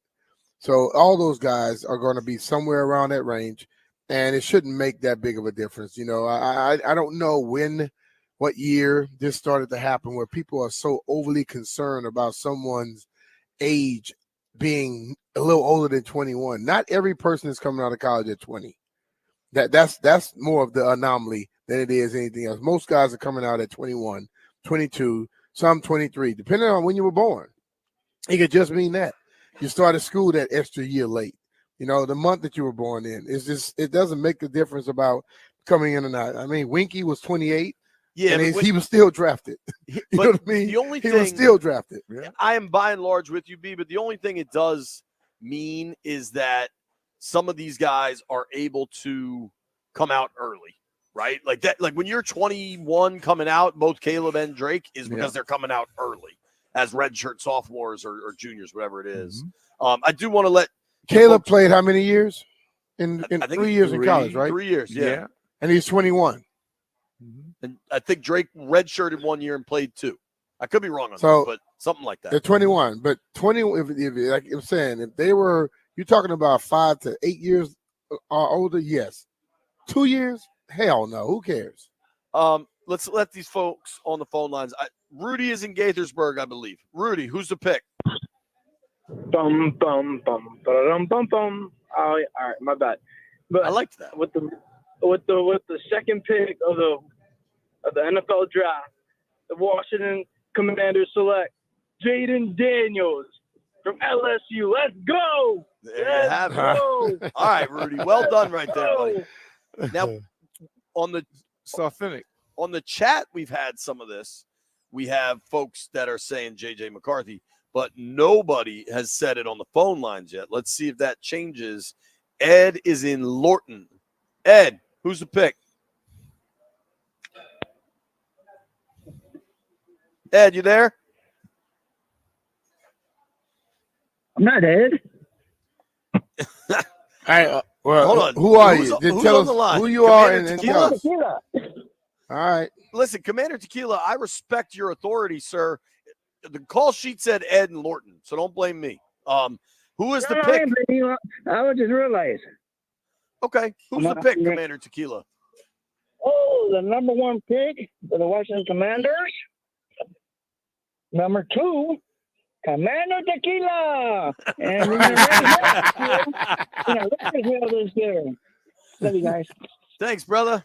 Commander Tequila That's good. selects himself. All right. What a world. Johnny's in Fredericksburg. Johnny, who's the pick? Hello, can you hear me? We got you, pal. Yeah. All right. With the second overall pick, the Washington Commanders select Jaden Daniels. Jaden Daniels. Gotcha. Well done, Johnny. Rick on the route. Rick, come here and make a pick. All right. Thank you, Johnny. Let's go to Rock in Capitol Rick not on the Heights. route. Rick's stuck in the damn restaurant. I think Rick's enjoying What's himself. What's up, fellas? Rock, who's the pick? Hey, man, it's been a trade. The Minnesota Vikings get the second round pick. The Washington Commanders get the third, and the 2 first-round draft picks, which they're getting Michael Penix Jr. and Marvin Harrison. Marvin Harrison will be the first, and Michael Penix Jr. will be the second. Rock. And bleep Birthday you, Drew, boy. for taking my pick. Bleep you, Drew, for taking my pick. I'm gonna call you in a minute. Let him know. All right. Thank you, Rock. Rock. I think there's no way that happens, but I love your enthusiasm. I think Rock didn't pass. He puffed up. He didn't pass. All right, we have a celebrity in the building yet again. Rick's route must have come back down Florida Avenue. Rick on the route. Who is the pick? With the number 2 pick, the Washington Commanders select Jaden Daniels. There you have number it. 2 pick. Now, Rick, what do you? It seems like you prepared a speech or something. No, I got some food. Oh, all right. Look, man, I got some food. We on the ride. I'm trying to get the good taste like you guys got. Yeah, it's it was good, outstanding. man. Get the food. All right, that's our guy Rick on the route. Rick, you better get back on that route, man. At D City Smokehouse. I think we're gonna make this the last call of the day. Good deal, Rick. Manoj in Brooklyn. Who's the pick, Brooklyn? The pick is Drake May.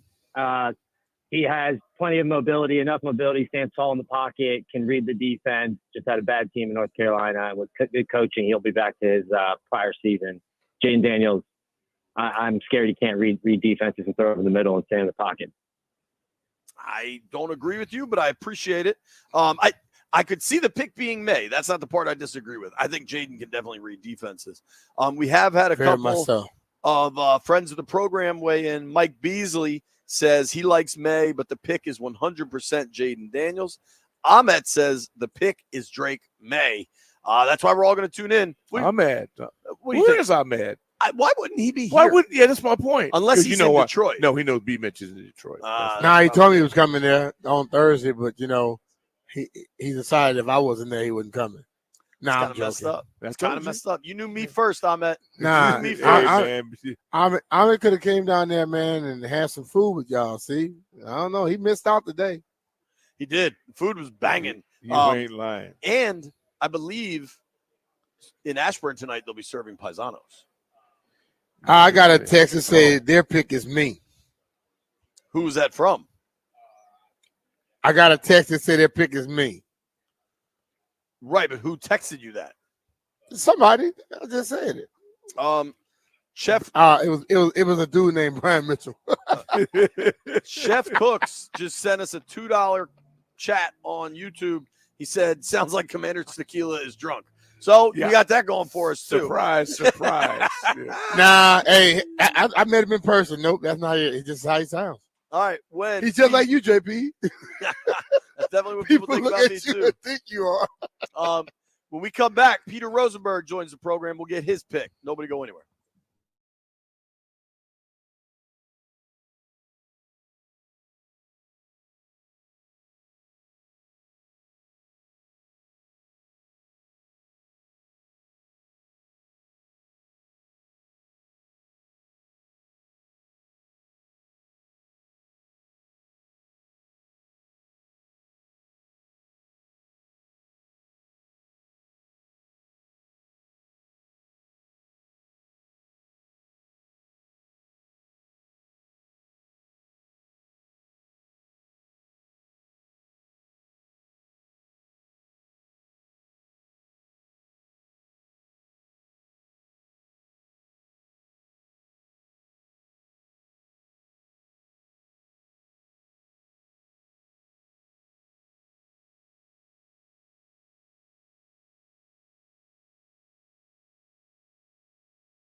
B-Mitch and Finley, 1067. Me and Doc Walker live, D-City Smokehouse. B-Mitch live out in Detroit, Rock City, for the NFL Draft. And I've got some news off the top here. Per Jaden Daniels. He tweeted this, Doc. This is his Twitter account, at JD_5. I'm reading this news live on the air. I'm watching all right, you. Doc? All right, I'm B, you watching ready? you. I've got serious news here, folks. Jaden Daniels, per his own social media, says, I don't know where I'm going, but Buffalo Wild Wings Go hooked up my go-to delivery order, boneless buffalo medium plus Pepsi Zero Sugar for draft night. Get 6 free wings with promo code GOINGS. $10 minimum spend for takeout or delivery ends on April 30th. That is serious news. He tweeted that out, Doc. Marketing, baby. Did you, B? Ching, ching. B, can you believe it? I'm going to stab you when I get back. That's what I'm going to do. I'm going to stab your ass.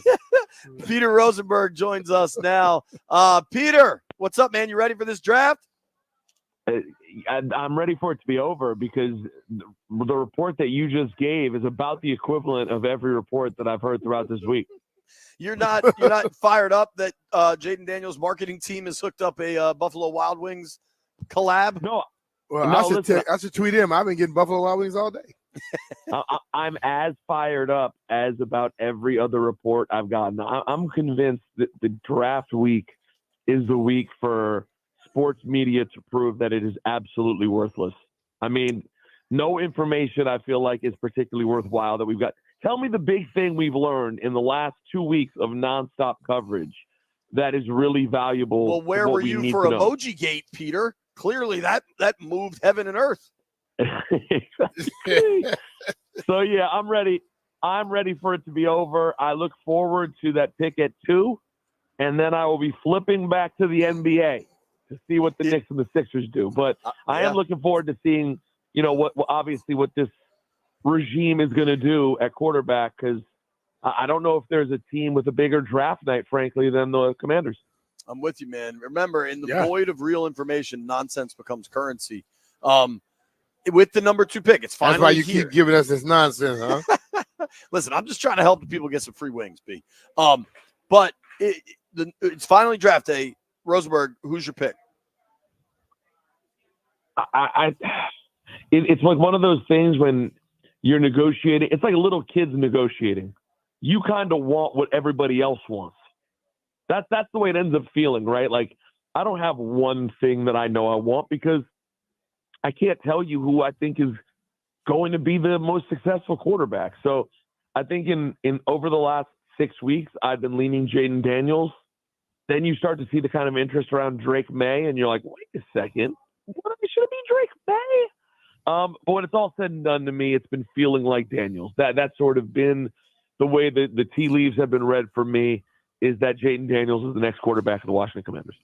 Wow. Yeah, I think it feels that way to me. Now, Doc, who is joining us, also Peter, Doc Walker's with us, believes it's going to be Drake May. I won't be mad if you're right, Doc. I really won't. I neither one of them is going to make me scream. Like I'm kind of good with either way. What makes you think, Doc, it's going to be Drake May? I think the background with the coordinator system, the origins of what this brand was all about, is how they pick their assistant coaches. I think that background means a little something. Obviously, the eyeball test and the big freaky looking kid who's 21. And when you went out and got Marcus as a bridge guy, why'd you do that? And I just think if it happens, then it'll make sense. If it doesn't, then cool. Either way, as long as they get a human, I'll live with it. They're going to get you know what? I assure you. I'm confident. I'm confident in that. But I don't hate that logic, though. I mean, honestly, I really don't. And I both guys do seem appealing. There is something weird to me about, like, giving it a shot with back-to-back North Carolina quarterbacks is almost weird, considering I don't know who's the best North Carolina quarterback of all time. When you getting the kid out of Duke, can you consider Duke, Carolina? You're saying just UNC or the area? No, I meant UNC. TJ Yates. Hey, Wow. How do you like that? I don't know. Okay, well, if that's the case, I'm back off of that. Peter, is there a scenario tonight that does piss you off? Like if they trade back or they surprise the world and go with McCarthy or something? Well, again, and this is all based on sort of like bias and hype and what you hear people saying. Yeah, moving around to try to get McCarthy would bother me because it just seems like the consensus is those who seem to be really in on this conversation aren't interested in McCarthy. So I suppose that would make me go, you know what it is? With the history of this team, doing anything too wacky will bother me. I just don't want wackiness tonight. I'm not. You don't need to be wacky. You're picking at number 2. Let's not be cute. Let's get the guy you want. You're not looking for another Top Golf draft party, I take it. Listen, I'm not against the Top Golf draft party either. I'm not making a big deal about it. But that wouldn't be how I want to select. Like, let's not base it on who scored the best at Top Golf. Right. I'm with you. We might just go score it on who was at the facility while other people was at Top Golf. So Peter, obviously it's draft night, but we'd be remiss not to ask you. I was up there for a couple days earlier in the week. What is the buzz in New York right now with the Knicks and the Rangers both up 2-0 in their series? I mean, folks are fired up, and the Yankees still kicking ass. I'm bummed I didn't get to see you. The Passover got in the way. I would have loved to visit for a few. It's the excitement here is palpable, and I think you threw in a key piece there at the end. The Yankees are playing pretty well, and how about this? After a terrible start, the Mets are playing pretty well. So up and down, it's a fun time. But for me, as someone who does not love talking baseball every day for 4 months, I just want this winter sport playoff run to last a while. And this Knicks team to me is so incredibly appealing. You know, I'm a Celtics fan, and I have to tell you guys, like, there's not a team I enjoy watching play more than the New York Knicks. They play 8 players, okay? Tibbs is only gonna play you 8 players, but every single one that plays scraps. I mean, I don't know how much Doc Walker has gotten a chance to watch this team, but this is the kind of team that Doc Walker would be proud to watch play. They just get after it. Yeah, I just love the way they defend, and they've got to be healthy, and they are now, reasonably so. And the vibe from the guard, it really has everything. And that way that game ended blew me away. Give me more of that. It's very, very appealing. The 2 threes down the stretch. Yep, dude. Got to get a win though. This will be a tough one to lose. You don't want to get back into a real series with Philadelphia. Embiid can kill you any given night. So I think if you're the Knicks, you'd really love to take their heart and get the 3-0 lead tonight. Doc, does Brunson qualify as a K9? Full-fledged. Yeah, he strikes me as a K9, man. Full-fledged. Yeah. Now, Peter, we know you unfortunately are a Pens fan, but when the Rangers are playing the Caps, how do you work that out? Are you rooting for New York, rooting for the content for your own radio programs? Like, what do you do there? No, I naturally, organically root for the Caps. Like, I do. But this year, I paid enough attention in my conversations with you and with my friends who are Caps fans, truthfully, to know not to invest very much in the series. I mean, funny, the Caps and the Penguins were very similar. Like, totally. Two just aging teams who kind of fell off a cliff. It came down to the last week on which one of those 2 aging teams would squeeze into the playoffs. It happened to be the Caps. But from everything I've been able to gather by this Ranger team throughout the season, this is going to be a tough matchup. And if you're a Caps fan, obviously, listen, I told Ranger fans yesterday, be prepared because it's game 3 in Washington, and this is a base that is close enough to a Stanley Cup championship that they're still going to be lit up when you get a playoff game. And obviously, people are going to be waiting and rooting to wake up Ovi. But man, it's kind of weird to see Ovi become mortal in front of our very eyes. And when you see his shot output in this series so far, it's hard to not start thinking that the end is somewhat near. It's it's been a tough series for Obi. I'm not willing to count him out tomorrow night, though. Kind of get his legs back and get back into this. What will you do tonight for the draft? Do you get to lock in and watch it? Are you gonna do you have a multiple TV situation? What do you do? No, I've told you this before, guys. I know this is weird, okay? I am the kind of person who, on my honeymoon, I was in Rio de Janeiro with my beautiful wife this past winter, and the Commanders were playing one of the most disgusting games ever against the New York Jets. And on my last day of my honeymoon, I spent 3 hours inside watching a meaningless Commander game. That's who I am. Yet, when draft night comes, I'm sorry to my company that I work for, I am fine to basically see my team pick, and the rest is just following along online. Like I would rather. I don't know how the former athletes on the program feel. I would rather watch the competitive sport being played, the NBA playoffs, and read along with the draft than hear 8 minutes, all due respect of the great Mel Kiper every minute. I'm kind of good. So I'm gonna see the Commanders pick. I'm with you, and I'm gonna Peter. watch that. I'm going Knicks Sixers. I'm 100% with you because I'll watch like every everybody second lose their mind over when somebody's gonna be drafted. I don't care when you get drafted. I care how you play once you're drafted. Amen. I care I'll how read you about it approach yourself tomorrow. and then dedicate yourself to it. And like I said last night in a little deal, easy to get drafted, hard to stay around. How many of these guys gonna stay around? That's the ones I care about.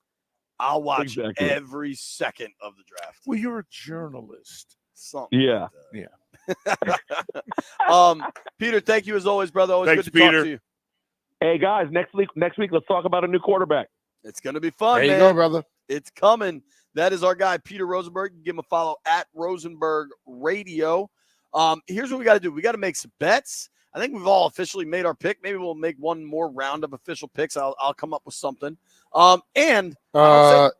Let's stop worrying about the pick. Let's make them damn bets and get on to this draft tonight. No, so I stuff got can get a over different with. question, Brian. I have a different question. You just gonna kind have to of put that craziness on us. We don't want that. There's zero craziness. You know what is crazy? I'm going to defend Jeff when we return.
What up? What up? On 106. What up? All right, folks. Some days radio's a little funky, and there's technology involved and logistics involved and people in different locations. Landini and Jeffrey are holding it down in the Navy Yard. Me and Doc are here on Florida Avenue Northwest. B. Mitch is in Michigan, for goodness sakes. We're all over the place. But I want everybody to know, Friday after the draft is going to be packed on B. Mitch and Finley. We're breaking down every angle of the second overall pick, the new quarterback in town. Plus, we're giving away Caps tickets for Game 4 at 12:45. Be there. Wow.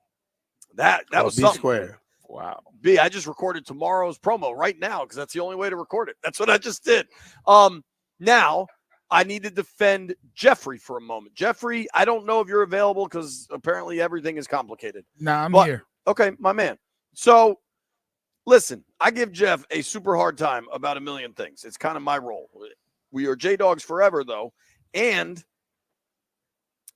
people that are giving Jeff grief in the YouTube chat, none of this is Jeff's fault. This got sprung on us. Then on the second day of having a stream, we have 8 different remotes going. Relax. Give Jeff a hard time about all things except the YouTube stream. All right? Is that fair, Jeff? Man, give him a hard time. He deserves it. All right. People need to see Doc because they don't believe we're here. So Doc and I are going to finish the show together on the YouTube stream. Okay. Maybe tomorrow. Who's sitting in whose lap? There's no lap sitting, Brian. Heavy metal. Come show Heavy them metal. where you are, Chris. See if we can get heavy metal in. And we're on a bench, Brian. We're on a very long, thin bench. DC City Smokehouse, awesome food. You should check it out. Fantastic. For real. Let's make some bets. Maybe. Heard it here first on B. Mitch and Finley. And don't forget, you heard it here first. Okay, Jeffrey. So, with the bets tonight, I'm gonna let y'all know where we sitting at. In fourth place, unfortunately, Mr. Jeff Walker for president is having a bad week this week. I'm just sitting at 1 and 2. Landini's sitting at 2 and 1. B, you're sitting at 2 and 1, unfortunately, because you wasn't here yesterday. And JP, you're on the road this week. If I was about to say, I was actually there yesterday. Well, majority I of the said show. that too, B. Nah. Okay. That is the rule. You guys have instituted that rule because I often leave, so that is the rule. Okay, You're gone, give me you're the gone. Knicks. Give me the Knicks. B. Plus Mitch is 5.5. taking the Knicks plus 5.5. I'm 3-0. Doc, the kid is hot. No, you're on quite a roll. You like anything tonight? New York. Ooh, everybody's taking New York. Landini. I want New York and the over. Yeah, yesterday I bet on the Rockies because they were starting TBD at pitcher, and how'd that go? As it happens, it didn't go well. Today I'm going to bet on the Rangers run line plus 1.5 because they're starting A. Haney at pitcher. And Anthony finally got Haney. called I up guess to the so. bigs. Jeff, Anthony Haney is pitching. Looks like it. I hate to do this, but I got to go against the Nats today. Give me the Dodgers money line, and give me the Yankees Hey minus man, 1.5. bet the house on the Nats. Jeff going against them. Bet the house. I'm gonna take. Hey Jeff, I'm giving somebody your number. They want to book you for a deal. Ooh, okay. Hell yeah. I'm gonna take the over in Knicks Sixers. I see it at 204. Last thing, we're going around the horn on this. We've already put our quarterback picks in. B. Mitch, JP, Jeff, and Landfill all say Jaden Daniels. The DOC, this man right here, says Drake May. This is number 2 question. Will the Commanders trade back into the first round for a second first-round pick? Doc, start us off. I hope so. Doc, hope so. I hope so. Brian? I'm gonna say yes. That's a yes. Heavy metal. Hey, y'all gotta let that dude that grew up with Methuselah know this is a yes and a no thing, not a hope so. It is not a it's not a hope. Yes. Okay. Thank you. Heavy metal. Sure, let's do it. Yeah. All right, Jeffrey. It's a new time. It's time for new things. Yes, we are trading back up. Landini. I kind of think they are too. Yeah. All right. I got to zag. We all think it's going to happen. It ain't going to happen. I think they stay where they are and hope they get somebody at 36. Thank you to everybody that listened to the program today. Cool. Thank you to everybody that called in and made their picks at whatever that was, 1 o'clock. Thank you to me for eschewing You did a great job. Bleep You Thursday and letting the people have their voices heard. Thank you to, seriously, Landfill and Jeff for trying to. Did you just thank yourself? I did. Yeah, that's some garbage. I'm also thanking you guys because today was not easy. We not only You are not Snoop Dogg. Thank you to Doc for hanging out with us for a show. Yo, thank you to Doc for hanging out with us. Thank you to No, D you City fed me. Smokehouse. Your smokehouse. Yo, this place is phenomenal. We need to get more of these wings in our lives. Thank you to Randy Trivers for joining us. Thank you to John Kime. Thank you to Mitch Tischler. Thank you to Marcus Washington. Thank you to Peter Rosenberg. Thank you to B. Mitch for holding it down in Detroit. Big job. Tank Johnson. Yep. Assist. We're getting the gang back together tomorrow. Thanks to all the folks that stopped by here at the Smokehouse. It was great to see people get some photos taken and just hang out. I cannot wait for this draft. Tomorrow, we know who the new quarterback will be. Hallelujah. Yep, B. Mitch. Grant and Danny coming up next. You made it this far. Doc owes you some wings.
Good Thursday afternoon and welcome into Grant and Danny. We are live at Nationals Park where the Nats are playing day baseball against the Dodgers today. But more importantly, Danny, it is NFL Draft Day in the nation's capital. The Commanders have the number 2 pick, the pivot point of the entire night. They will be making 9 selections over 7 rounds. They've got 5 picks in the top 78, 6 in the top 100.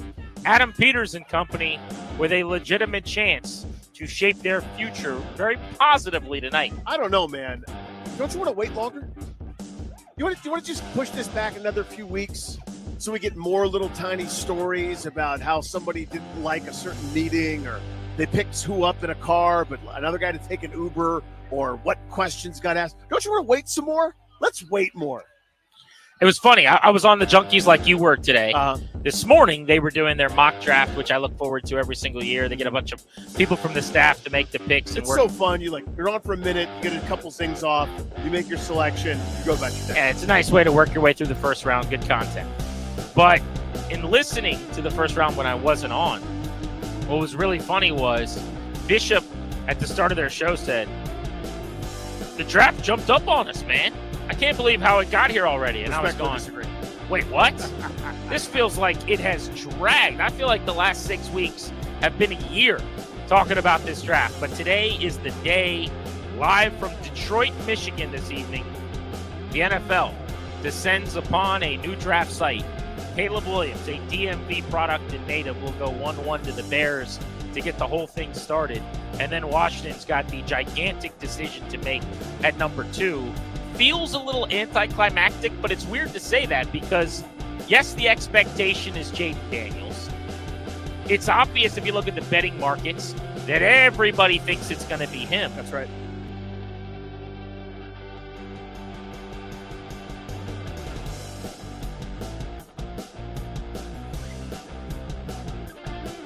But maybe you want to work in pen so that you can scratch.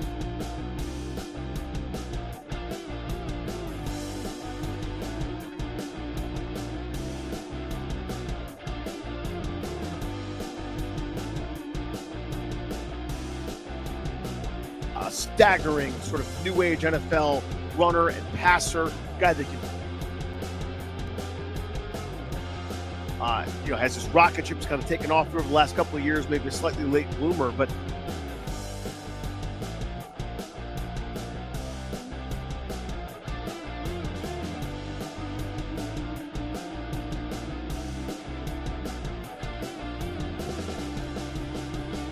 it's to me like nobody knows. Right? Like, if it is Jaden Daniels, it's not because you said it was. It's not because you knew. You just happened to get this one right. They're going to keep us guessing. Again, I'm going.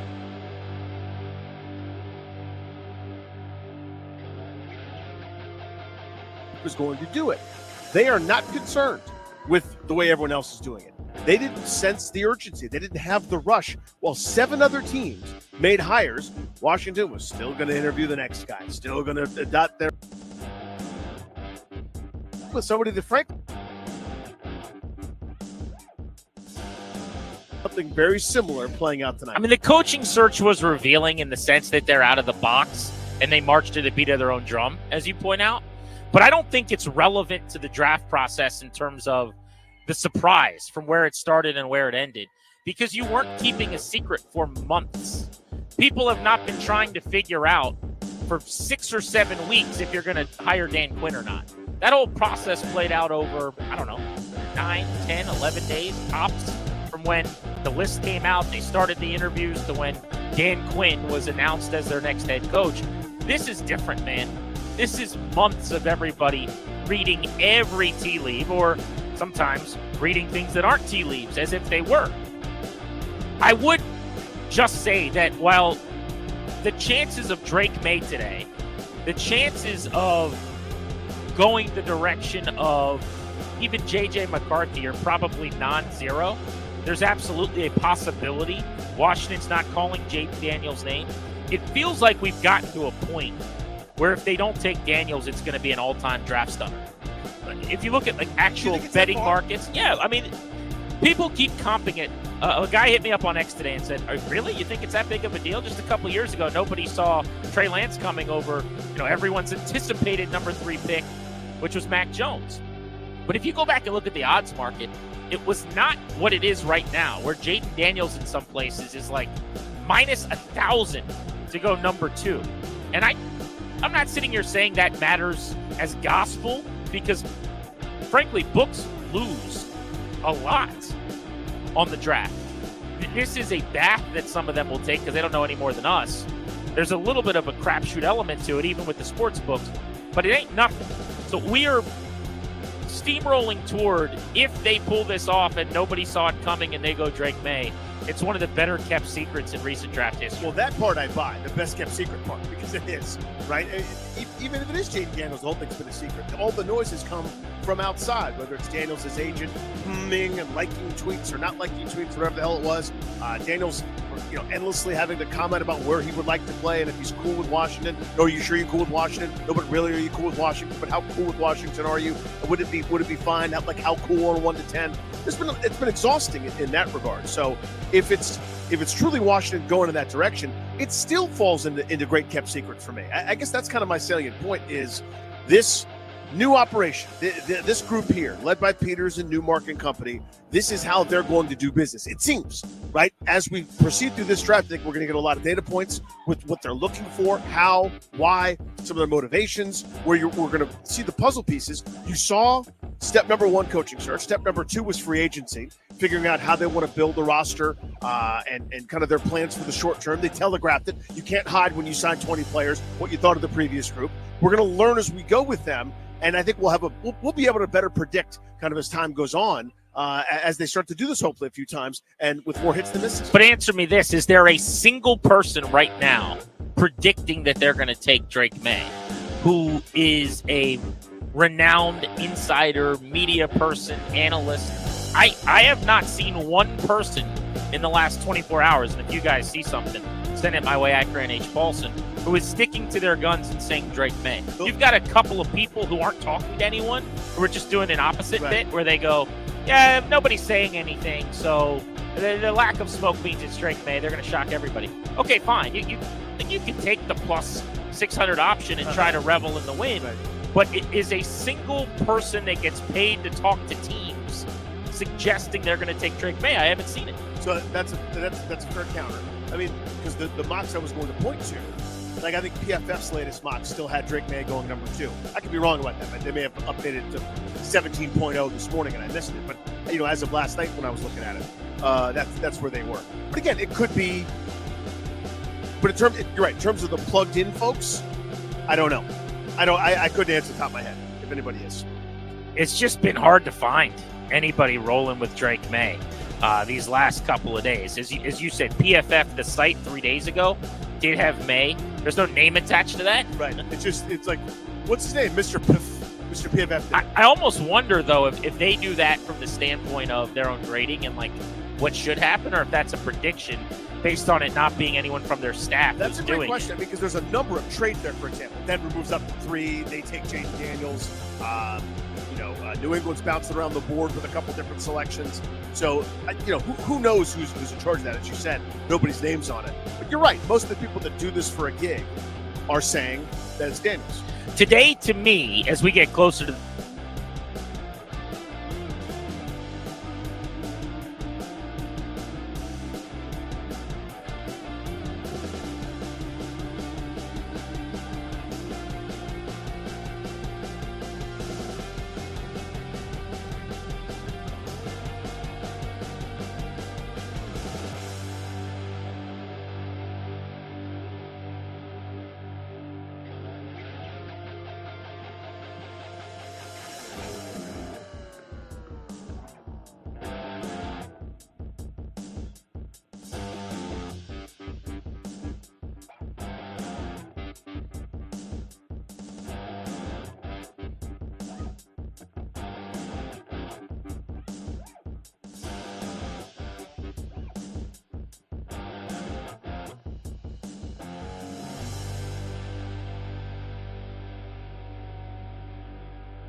of 20 or more yards in 2023 as a passer and a rusher.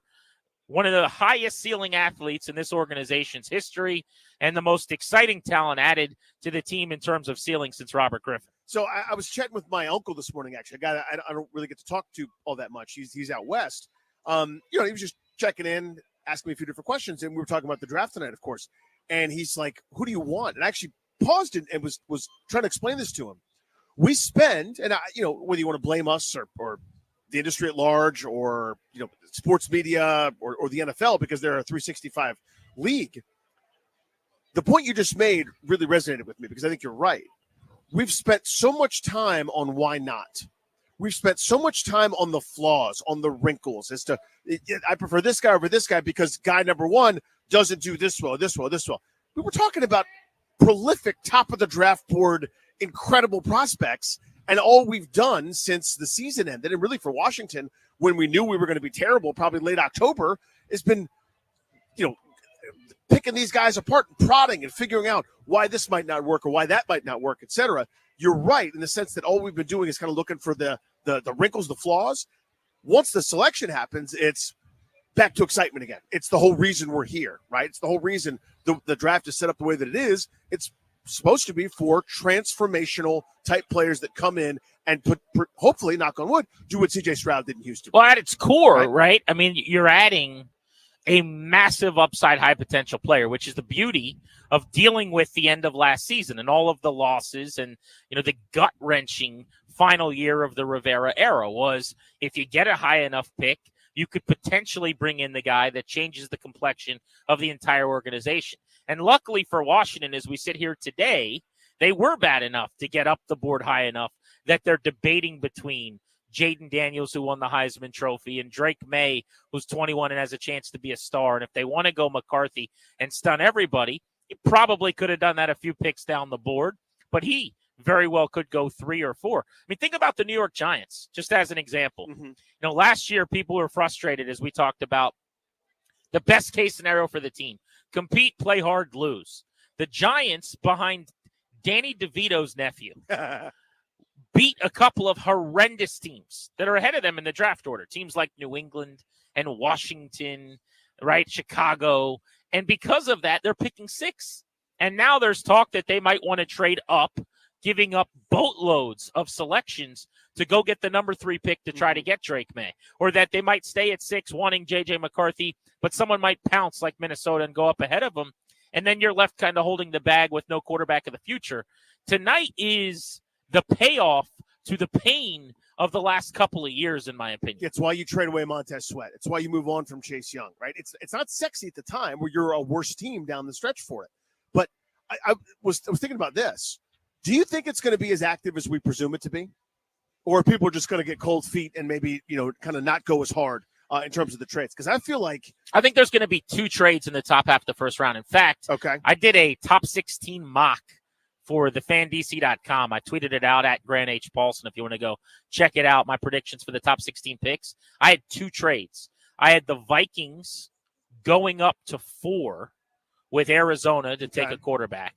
And then I had the Raiders moving up from 13 to 10 with the Jets to get a QB as well.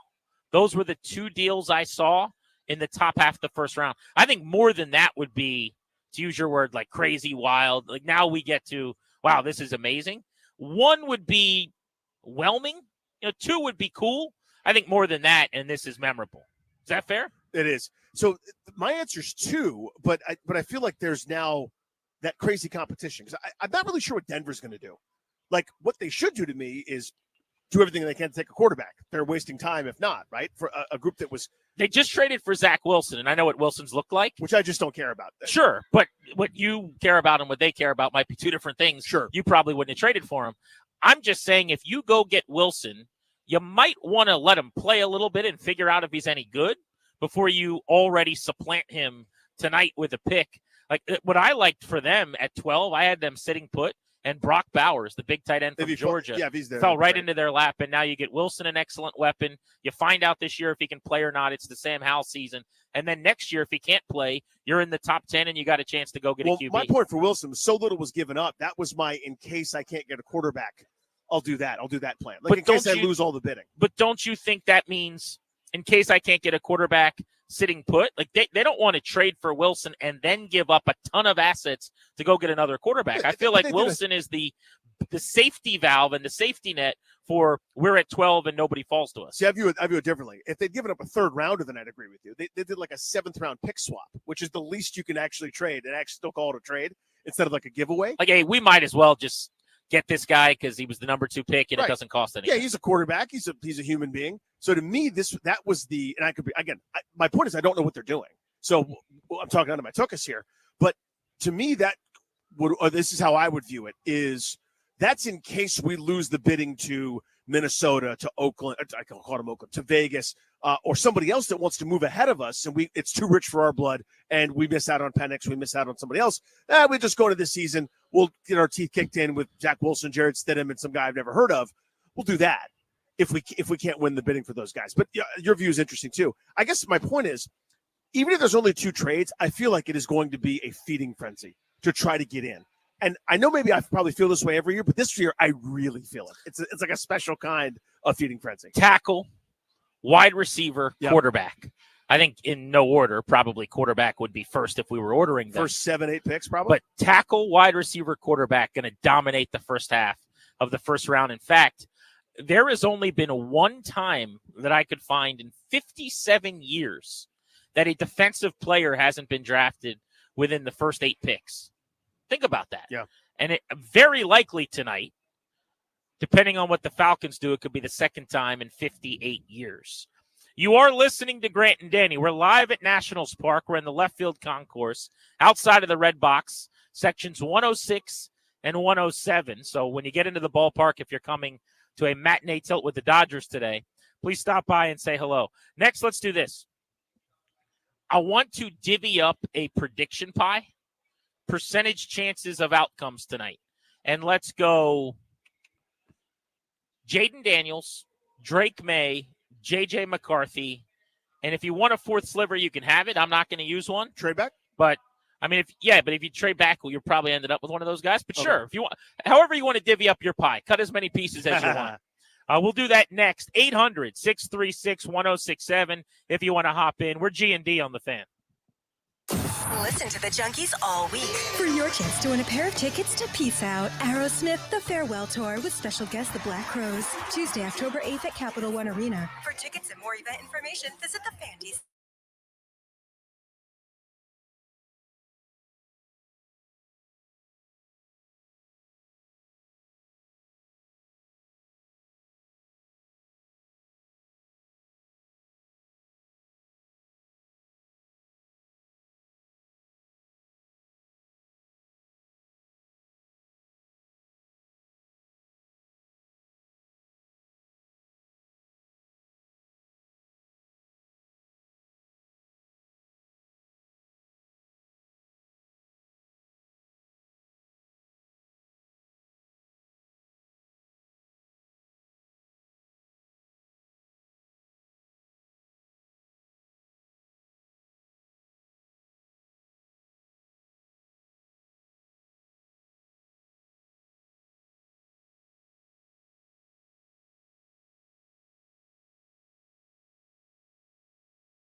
over in the Navy Yard.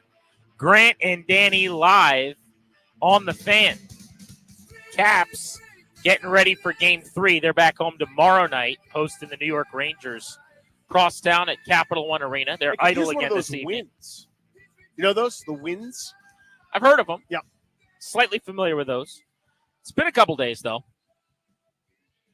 Question for you guys. Draft night tonight. We've got our live show, Dudley Sports Bar in Shirlington. We will be there from 7 until it's over. Probably close to midnight, if I had to guess. We're live on air starting at 7 p.m. We've got a crew all over the place we'll be checking in with, from D.C. to Detroit to Ashburn. It's going to be a great show. Make sure you're listening, and if you can, come on out and hang out with us at Dudley's in Shirlington. But tonight is the draft. So when the Commanders pick at number 2, we want to know what your prediction pie looks like. What percent of the pie are you giving to a Jaden Daniels selection? What percent are you going to assign Drake May? And what percentage is there that J.J. McCarthy, here's his name called. If you want a fourth slice, you can have it. I'll give you mine first, and then we'll see what Danny thinks. All right, go. Again, hop in 800-636-1067. If you'd like, you could tweet us at Grant H. Paulson and at Funny Danny. 70% Jaden Daniels. All right. 25% Drake May. 5% J.J. McCarthy. I don't think any of the three are zero chance possibilities. These are all non-zero. Daniels, there's too much smoke. There's got to be flames. May would be the guy, I think, if they're pulling the okey doke, that they take. And while a lot of people say there's no way it's McCarthy, ... I don't agree with that. Sure there is. What do you mean there's no way it's McCarthy? There's absolutely a chance that they like J.J. McCarthy a lot. I'm not going to give it much of an opportunity to happen, 5%. But I'm going 75% Jaden Daniels. That's the biggest piece of the pie. You'll want to pick that one out of the box if you're hungry. 25% Drake May. Just a little, wet the palate a little bit. A little sample. And then if you're not that hungry, you just ate a little bit ago, but you want to taste this za that I'm serving up, 5% J.J. McCarthy. Only 3 pieces in this box. It's a little 70-25-5 is your bit there. 70-25-5. I will echo your 70 on Jaden Daniels. 15 Drake May. 15 Drake May. Give me a total of 85%. 10% J.J. McCarthy. That's 95%. 5 trade back. 5 trade back. So to recap, 70% Jaden Daniels, 15 Drake May, 10 J.J. McCarthy, 5 percentage points of a little tiny sliver of pie, a kid size, not the one they'll initially eat, but it's how much of a bigger slice that they would eat. Then I have to come in, of course, and finish it. But yes, 5% a trade back is still on the table. Let's noodle the trade back. Who comes up from where, and what is Washington targeting when they go back? If you come back from 2, are you willing to go all the way back to 11 and 23 with Minnesota and probably end up with Penix if you go quarterback? They might be. I've seen, again, what I keep thinking about, what I keep Christian pondering is we are a product of our experiences when it comes to our philosophies, when it comes to sports, to life, whatever, right? Who and what and how shaped Adam Peters? The various experiences he's had have all said the best way to do it is to have an excellent team and an extension of the coach on the field. As a guy that's playing point guard, who doesn't take sacks, who wins from the pocket, and we play great defense, we smash and grab, pound the football. That's how we're going to build our organization. That's where he cut his teeth multiple times over in 3 different organizations. Also, a code of silence follows him. He got that from New England probably. So to me, I think they're perfectly happy. They might be perfectly happy with a McCarthy, a solid, All-American, breadwinning, hand the ball off, give the rah-rah speech in the huddle. They might be just fine with Michael Penix, a guy that's pro-ready, that if you keep the pocket clean, will make a play to, or, But get the ball. What do you think they would target? If they're trading back, are they trading back for McCarthy mid-top 10, as you're saying? Or are they going, let's add one of the biggest holes in the history of the draft? I think it's more that than it is. Okay, so then you're going back maybe to 11. Could be. But I think, again, What do you think the reaction would be in town if they go back to 11? They come out of this night with Penix, who we have spent very little time talking about. It's funny. Our guy, Gilo, who's a listener, DM'd me the other day. And he's like, what's your take on Penix? I imagine You love him. He seems like a GP kind of guy. And I was like, oh, I'm a big Penix guy. He's a guy I haven't heard you talk much about him. Well, it's because when we talk about the quarterbacks, we really only talk about the top couple picks because Washington's not taking Penix at 2. We don't talk about McCarthy that much either. We just started doing that a couple weeks ago. It was mostly May versus Daniels. But I like Michael Penix a lot. I do too. I mean, you can't play this way, but in a hypothetical where he didn't have 2 ACL injuries, where is he getting drafted? I don't think his age or Jaden Daniels' age is a deal breaker, but it is significant in the sense that there's a little more projectability and upside. There's probably less growth and maturation physically, mentally, whatever. If he was 2 years younger, where does he get drafted? So those are a couple of dings, but if you're just talking about football, a guy that never leaves clean pockets, 1% of the time, a guy that stands there and makes throws to the point where he is so statuesque and such a thrower of the football in game that he was knocked for being a bad athlete, that he can't run, that he's slow, that he's got heavy feet, all this stuff. And then he went out and ripped off a 40 time. Ran a 4.5 at his pro day, and he's like, I can do whatever I want to do. I just happen to be able to stand here and deliver the football wherever I want to with accuracy. But how would people, in a market where we just haven't really been preparing anyone for that possibility, react to you? I think there's a huge percentage of this fan base. If you're going to ask me to put a number on it, I'll try to come up with that. That would be thrilled. Because again, I talk about this all the time. How this organization was built, and when they were good, it was one way. And everybody just thinks all that's been missing is just to do that again, no matter how much the league has evolved and changed and whatever. So the idea that you would add multiple picks over years and years, and you hear the phrase build up the offensive line, and then you'd be able to add maybe the second best tackle in this draft by doing it that way or something like that. I think a huge percentage would be thrilled. I think there's a lot of folks, of course, that would be annoyed because they have their heart set on one thing, which was either Daniels or May. In a lot of cases up at the top of the draft. But again, I could see these guys being mature, talking about Peters, Newmark and company, where they go, we're not going to fall in love with a process that yields middling at best results, right? We're going to play in a way that gives us the best chance to have the best team for the longest. And they may choose that path.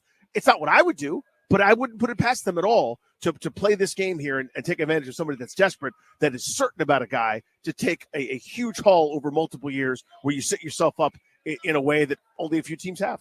Before we get back to Realisticville, Reasonable Town, if you will, I want to throw one more idea out there as we're talking about it. You know, this 5% trade back sliver of pie that you've thrown out. Mm-hmm. You know what would be crazy is if they go back and get 11 and 23 and then trade up into the first round with 36 and 40 to like 20, and they add 3 first-round picks. There you go. So you go potentially like Penix at 11. You get your tackle at 20, Amari Mims from Georgia. And then at 23, you're getting an elite wide receiver talent. You're getting maybe it's a corner who's one of the best players in the country. Maybe who knows? Like Brock Bowers slides a bunch and you add like something crazy, right? You could add 3 first-round players this year to an organization or roster that's devoid of talent, with only a couple exceptions. And you're you adding have future first and seconds, totally, probably for years. I mean, again, think about what it cost to move up from 6 to 2 for Washington in 2012. Now make that 11 to 2 or 10 to 2, or whoever's going to move around the board for you. This could be something so unprecedented that you go, you know what? Even though we like this one quarterback a lot, we can't pass this up because it gives us such a huge margin for error. And again, I think that's highly unlikely, to be honest with you. Totally. We'll circle back now to what is very likely, which it seems like is Jaden Daniels being the pick at 2. Mm-hmm. And then the next thing we got to worry about on our draft coverage tonight is keeping an eye out for them coming back into the first round with their second and third round picks being pieced together for a package to move up. But I do wonder, as we're sitting at Dudley's tonight, if Roger Goodell walks to the mic, he comes out, pitter-patters across the stage. Did you guys see my recliner? You guys know I have a recliner? Remember that? Remember my recliner? Recliner. Taps the microphone. With the second pick in the 2024 NFL Draft, the Washington Commanders select Drake May, quarterback, North Carolina. What's going to happen at Dudley's? I mean, that's going to be such a pop. I'm not saying that more people want him than want Daniels. I don't even know what the polling would be. Probably 60-40 in the fan base for Daniels at this point. I'm not sure. But just because it would be so surprising, the reaction They'll would be like, oh, an like, all-timer. yeah. Uh-huh. And to go further down that rabbit There you hole. go. Uh-huh. Is this mic on? Yeah. Here we go. With the second pick in the 2024 NFL Draft, the Washington Commanders select J.J. McCarthy, quarterback, University of Michigan. I don't know if that would be a great reaction at Dudley's. Well, it would be a great reaction, maybe not a positive. It would be a loud reaction. People would hear from it. They'll get pummeled for that, yeah? Well, I'm dreading that because my one buddy invented that rumor like 3 months ago before he started going up boards that was his guy. Like he's just declared from the beginning that's who they're going to take with no information. And if he's right, he's going to ruin my life. Like this is the kind of stuff you don't care about. My phone, I'm going to have to put it on silent for the next 6 months. Simply because he might just throw me a periodic text reminding me of how correct he was. Even though he's wrong a million times, he's right that one time I'll ever hear the end of it. But yes, they would get crushed, I think, largely. Let's touch the people next at 800-636-1067. On the MGM National Harbor listener lines, we want to know your prediction pie. What % chance? Jaden Daniels? What % chance is it Drake May? And do you give any chance of anything else happening tonight? Plus, next, the Commanders are retiring one of their most legendary players of all time's jersey number. And they did it in a really classy way today. You're listening to G&D.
the Dan Snyder-led Washington Redskins still, maybe football team. I don't remember what they were.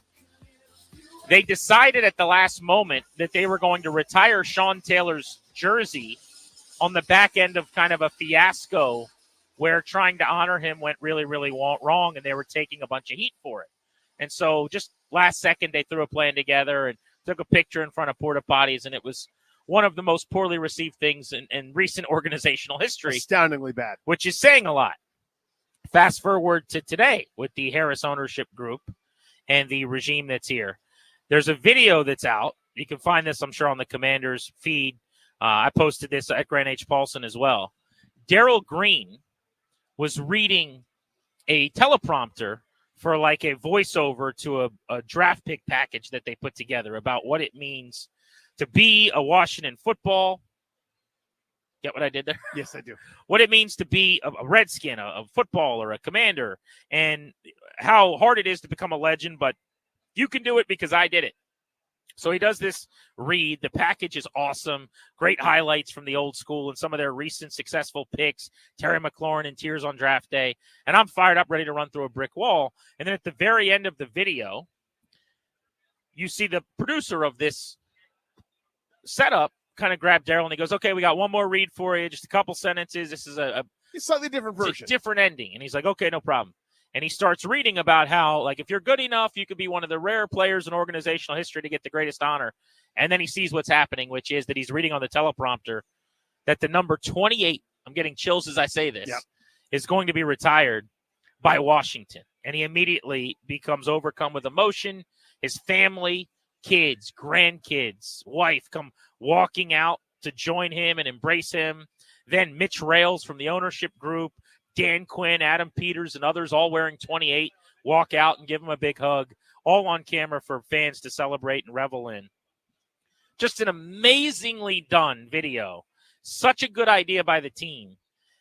The antithesis of the Sean Taylor scenario and a sign of how far we've come, but well done. I mean, it was such a cool thing. Simple, controllable, classy. Like, I mean, I want to say it's easy to do because it takes a lot of logistics to put that together, but it's just the right thing. Yes. You don't do it because you're going to benefit. You don't, trot him out there when you need a couple more tickets against, the Seahawks that time or something in December when you're 4-10. You do it because it's right. This was so great, so well done. I see the initial announcement via the post. Then I went and clicked on that video, and there was a weather system in my eyes. Watching him feel overwhelmed and honored and welcomed, and everything about it was just perfect. Really, really great. This won't surprise anybody, but he was on the list of players whose relationship with the team had soured over the years. And he's one of the guys that's been brought back into the fold with vengeance here, right? I mean, with the quickness and who's heavily involved. I mean, you go all the way down the list. Like, think about, I don't want to speak out of school, but like Brian Mitchell's relationship with the team, one of our colleagues here. He's at the draft for the Commanders on their TV appearances, as a member of the organization's media outlet now. A guy that was not – he got slapped in the face by Snyder and shoved out of town and sent up to play in Philly and New York and was – I don't want to say he was at odds, but was not part of the family for a lot of years, right? You think about John Riggins, who was back at FedEx last year. So they're patching up these relationships one by one. And I hadn't shared this story until today. It kind of popped back into my memory, but – I had heard months ago that, when Emmanuel Forbes hit rock bottom last year, Darrell Green had, I guess, reached out and said, hey, if the kid wants to talk to me, I'm here for him. And when Forbes had been benched and was playing poorly, somebody high up got a number, and Emmanuel Forbes made the call and went to Darrell Green's house, Danny. Wow. Literally. In his backyard, they're working on stuff. And Emmanuel Forbes and Darrell Green had a relationship they started building, and Forbes obviously played better the rest of the way after that. But just a sign of, like, your legends can be around. It can be familial. This people first approach and paradigm that they have is a real thing, and it's cool to see. Well, so there were times, of course, again under Snyder, where it really felt like they would use the nostalgia and use the alumni for their own short-term benefit. Right. Remember when Charles Mann brought that up to 100%. And that's what kind of, I always sort of felt that way cynically outside looking in. But when he spoke to that, it crystallized it for me. People don't like that. You know, like do you a favor one time, no problem. But when are you doing something for me? When is if you just do, again, you treat people really well, especially those that gave an awful lot. There's a reason that this fan base is still as rabid as any. It's because of those guys. So just treat them well all the time, and let the chips fall where they may. I like that an awful lot. Again, that was really, really, really well done. Kudos to everybody responsible over there. That was awesome. Darrell Green, first round pick in 1983. He was in that class with Marino and all the quarterbacks. Yeah. Hopefully, whoever they take in the first round tonight, many, many years from now, is reading a voiceover video Wouldn't it be nice? for the 2050-some draft class and finds out that their jersey number is being retired. Maybe it'll be Jaden Daniels or Drake May doing the video. We're with you. It's a shorty today up until pregame ahead of Nationals baseball. About 15 minutes of football coverage still to provide, and then we'll set the table for the day ahead in DC Sports. Remember the draft tonight right here on the Fan at 7 o'clock. Danny and I will have live coverage from Dudley's all night long. The number 2 pick, your prediction pie, next on Grant and Danny.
at Nationals Park, where fans are trickling in more than I'd like, of wearing blue, if we're being honest.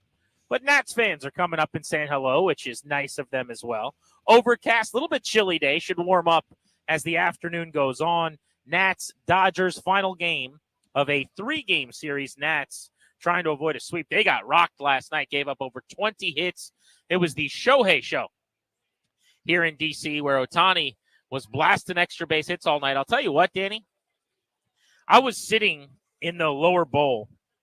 Every time Ohtani came to the plate, phones all around me get taken out. And I tried to get a picture. It just didn't do it justice. But if I saw 50 phones, I saw 300 around me. Almost like, Cal Ripken Jr.'s last at-bat in an all-star game would be my comp, or some amazing moment where it's like the first pitch in baseball in D.C. in 34 years. Like, everybody rips out their phone out of their pocket, puts it up in front of their nose, and they're recording his at-bat. And it happened all night, and it just kind of hit me. I was here with my brother-in-law, and we said, this is what a superstar is all about. Yeah. Like, this is why you pay this guy almost $1 billion. You're not even getting the benefit of the peak of the powers, right? Because he's not also pitching at a dominant Cy Young caliber level right now. He's just hitting. And by the way, he's been one of the best hitters. And he's great at that, OPS, slug, batting average, and all of baseball so far this year. But he can't breathe. He can't sneeze. He can't go to the bathroom without 15 people following him. There's an entire section of the press box that is just the reporters who have come over from Japan to essentially chronicle his every move and moment in the States all season long. It's unbelievable. Well, so I can only really describe it like having been here to say there's an aura. Like, you're going, what is going on around me? You know what I'm saying? Yes, like, of course. So why is everyone worked into a lather? What's happening? And you're like, oh, Ohtani's at the plate. It's that feeling where the whole ballpark comes to life. Yeah. I mean, so I found myself doing this earlier. He was playing catch. He's working, rehabbing back from Tommy John. He's not pitching, but he was going through a nice long arm motion. And I just wandered down and I took my phone out, took a video. Just instinctively occurred to me that's what I should do. I've seen a lot of guys play catch. You know what I mean? Like, but for some reason that just felt like it was that big of a deal and it was the right thing to do. Yesterday, as we were leaving, I don't know if Ryan saw this family in our parking garage as I'm taking off, a Japanese family that this clearly was like this was it. This was like their chance to see Shohei, and they were trying to figure out how to get to the first floor, and obviously huge language barrier. I don't speak Japanese.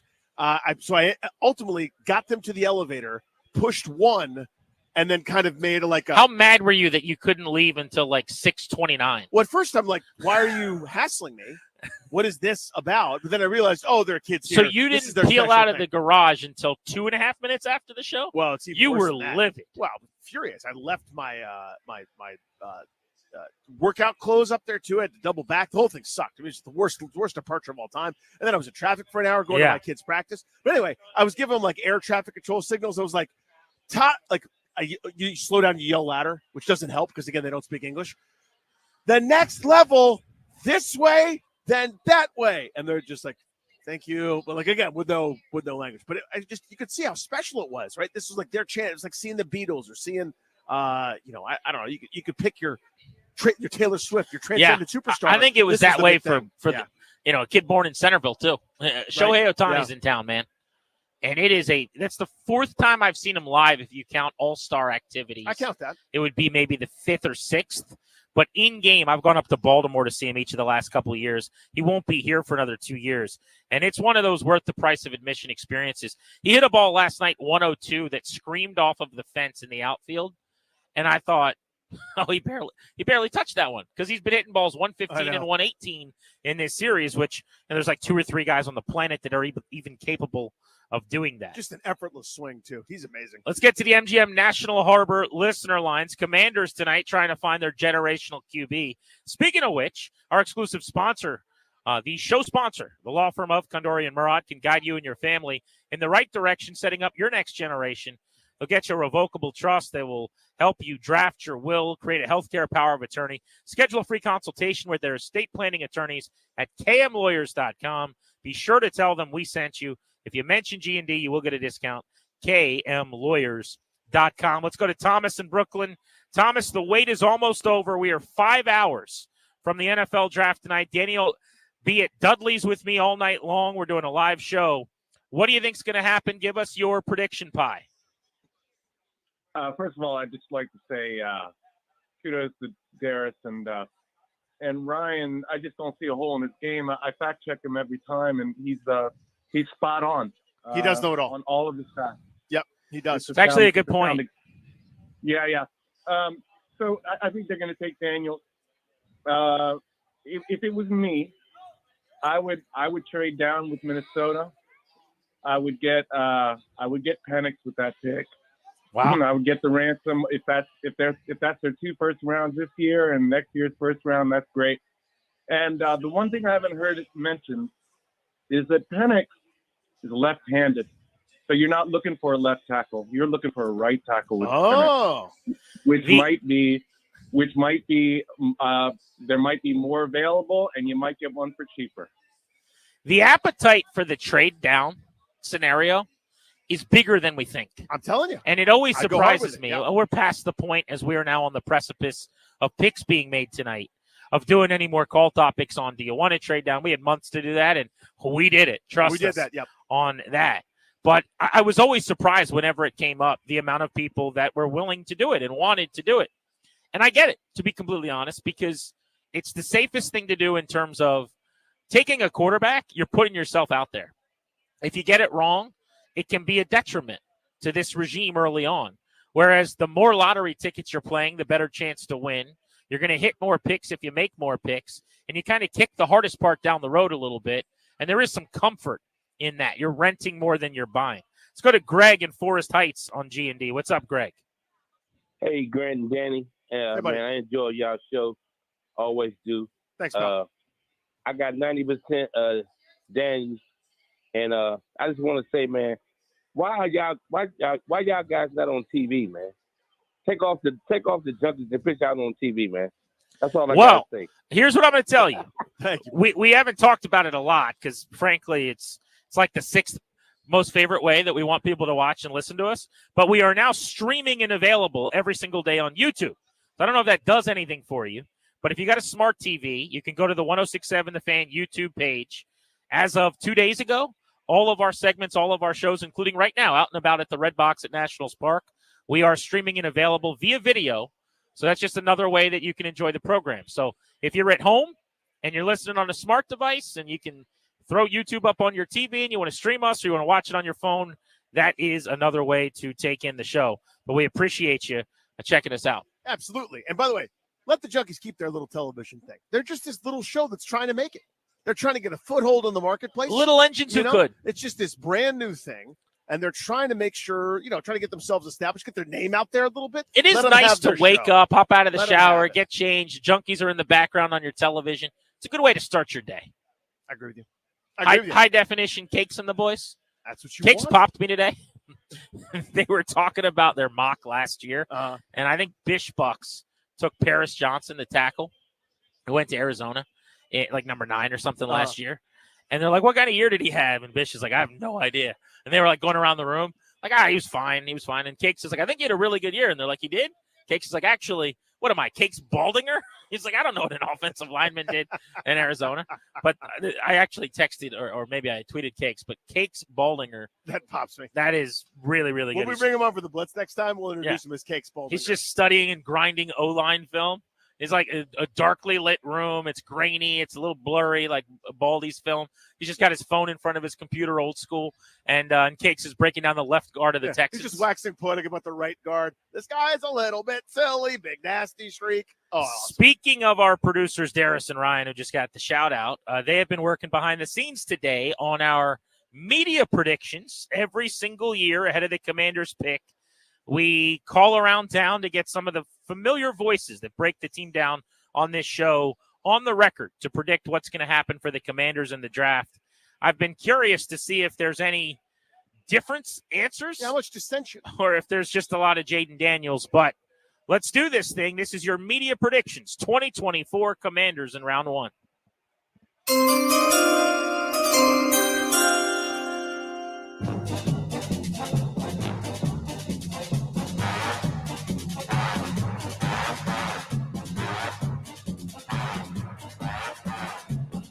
What's up, Grant and Danny listeners? It's your pal Cakes from the Junkies. Here's what I'm going to do for the number 2 overall pick for the Commanders. Since everybody is on the Jaden Daniels bandwagon, I'm going to do a Matt Valdez move. I'm going to zig while the others zag, because they've been so good at keeping everything close to the vest and not revealing what their plans are. Who knows what name is in that envelope at number 2? So with the number 2 pick, it will not be Jaden Daniels. It will be Drake May from the University of North Carolina. That will be the pick. And as far as trading back into the first round, I think this is an organization that's more into trading back and acquiring picks. I don't think they want to start with draft capital to move back into the first. So I will say no. Adam Peters and company will stand pat with 36 and 40 and will not move back into the first round. So I have Drake May as the pick at number 2. Michael Phillips here from the Fan down in Richmond. I also think Jaden Daniels. I'd love to see him trade with the Raiders, though, at 13. I'd love to see him move back. I think you can still get a good quarterback at 13 and load up for the future, because this isn't going to be the year. I think the future is where it's going to be. I do think they come back into the first round tonight. I think it'll be late, though. I think we're going to have to stay up late for it. Look, they need a left tackle, and sometimes need dictates these things. I think you got to go get one. When Amarius Mims is out there, that's my guy. Go get him. Bring him to D.C. I'm Toby Altizer, 106.7 The Fan. You probably heard me on updates today. I'm going to throw a curveball out there. I'm going to say Drake May. It just feels like everybody has been on Jaden Daniels, and this whole offseason's been a little bit wacky. So let's go with Drake May. And will they trade back into the first round? Absolutely they will, and they're going to take an offensive tackle to protect the quarterback's line side, who I'm thinking is going to be Drake May. And I'm Scott Abraham with ABC7. The great debate is finally over. Jaden Daniels or Drake May with the number 2 overall pick in the 2024 NFL Draft. The Washington Commanders select LSU quarterback Jaden Daniels. That is my pick. Welcome to Washington, Jaden. And also, here's another one for you. Washington will also trade back up into the first round, package some of those extra second round picks, third round picks.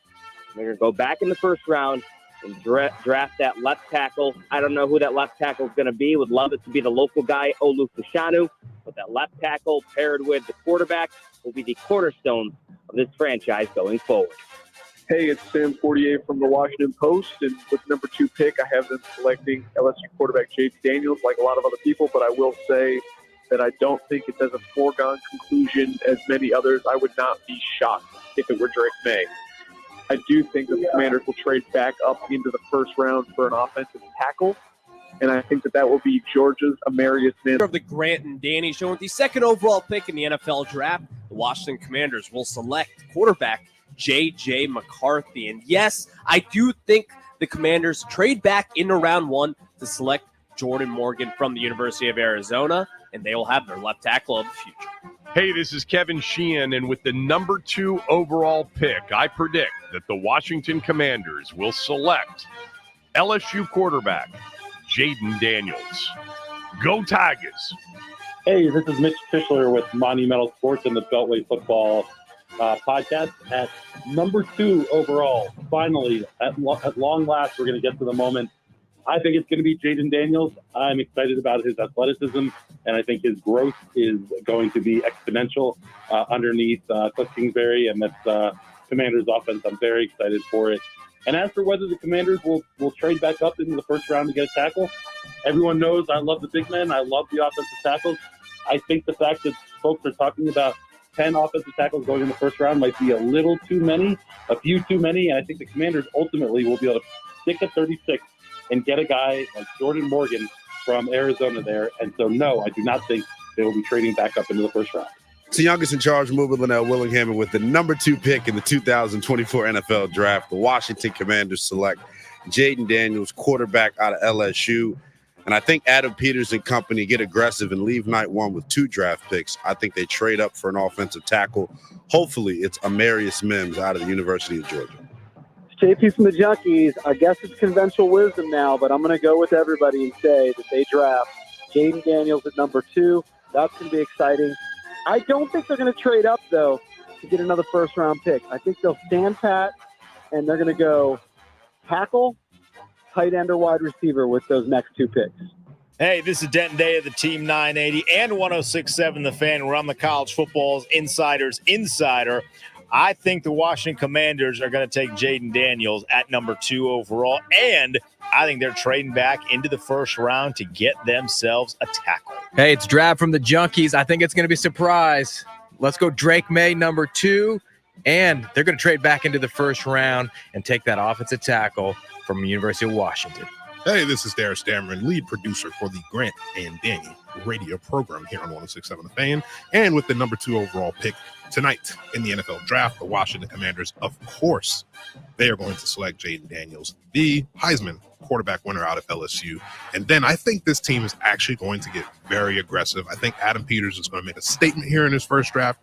Not only is he going to trade up back into the first round, I think he's going to aggressively trade up back into the first round, maybe somewhere into the late teens, and he's going to go and get Penn State offensive tackle Olu Fashanu. He's going to make sure he gets that franchise left tackle to go with his franchise quarterback. All right, this is Chris Russell from 106.7 HD2, boys. Nice to be on with you. I think ultimately the Commanders at number 2 will go with Jaden Daniels. I think they should go with Drake May. I also wouldn't rule out J.J. McCarthy because I think he fits an Adam Peters type mold, whatever that is. But I think ultimately it'll be Jaden Daniels, the Heisman Trophy winner. Now, as far as trading back into round 1, I do see that scenario, but I do not want them to trade both 36 and 40 for a project right tackle that has the athletic traits to switch over to the left side. No thanks. Not involved in that. I do, however, see a trade in the back part of the first round, maybe for one of those 2 second-round picks.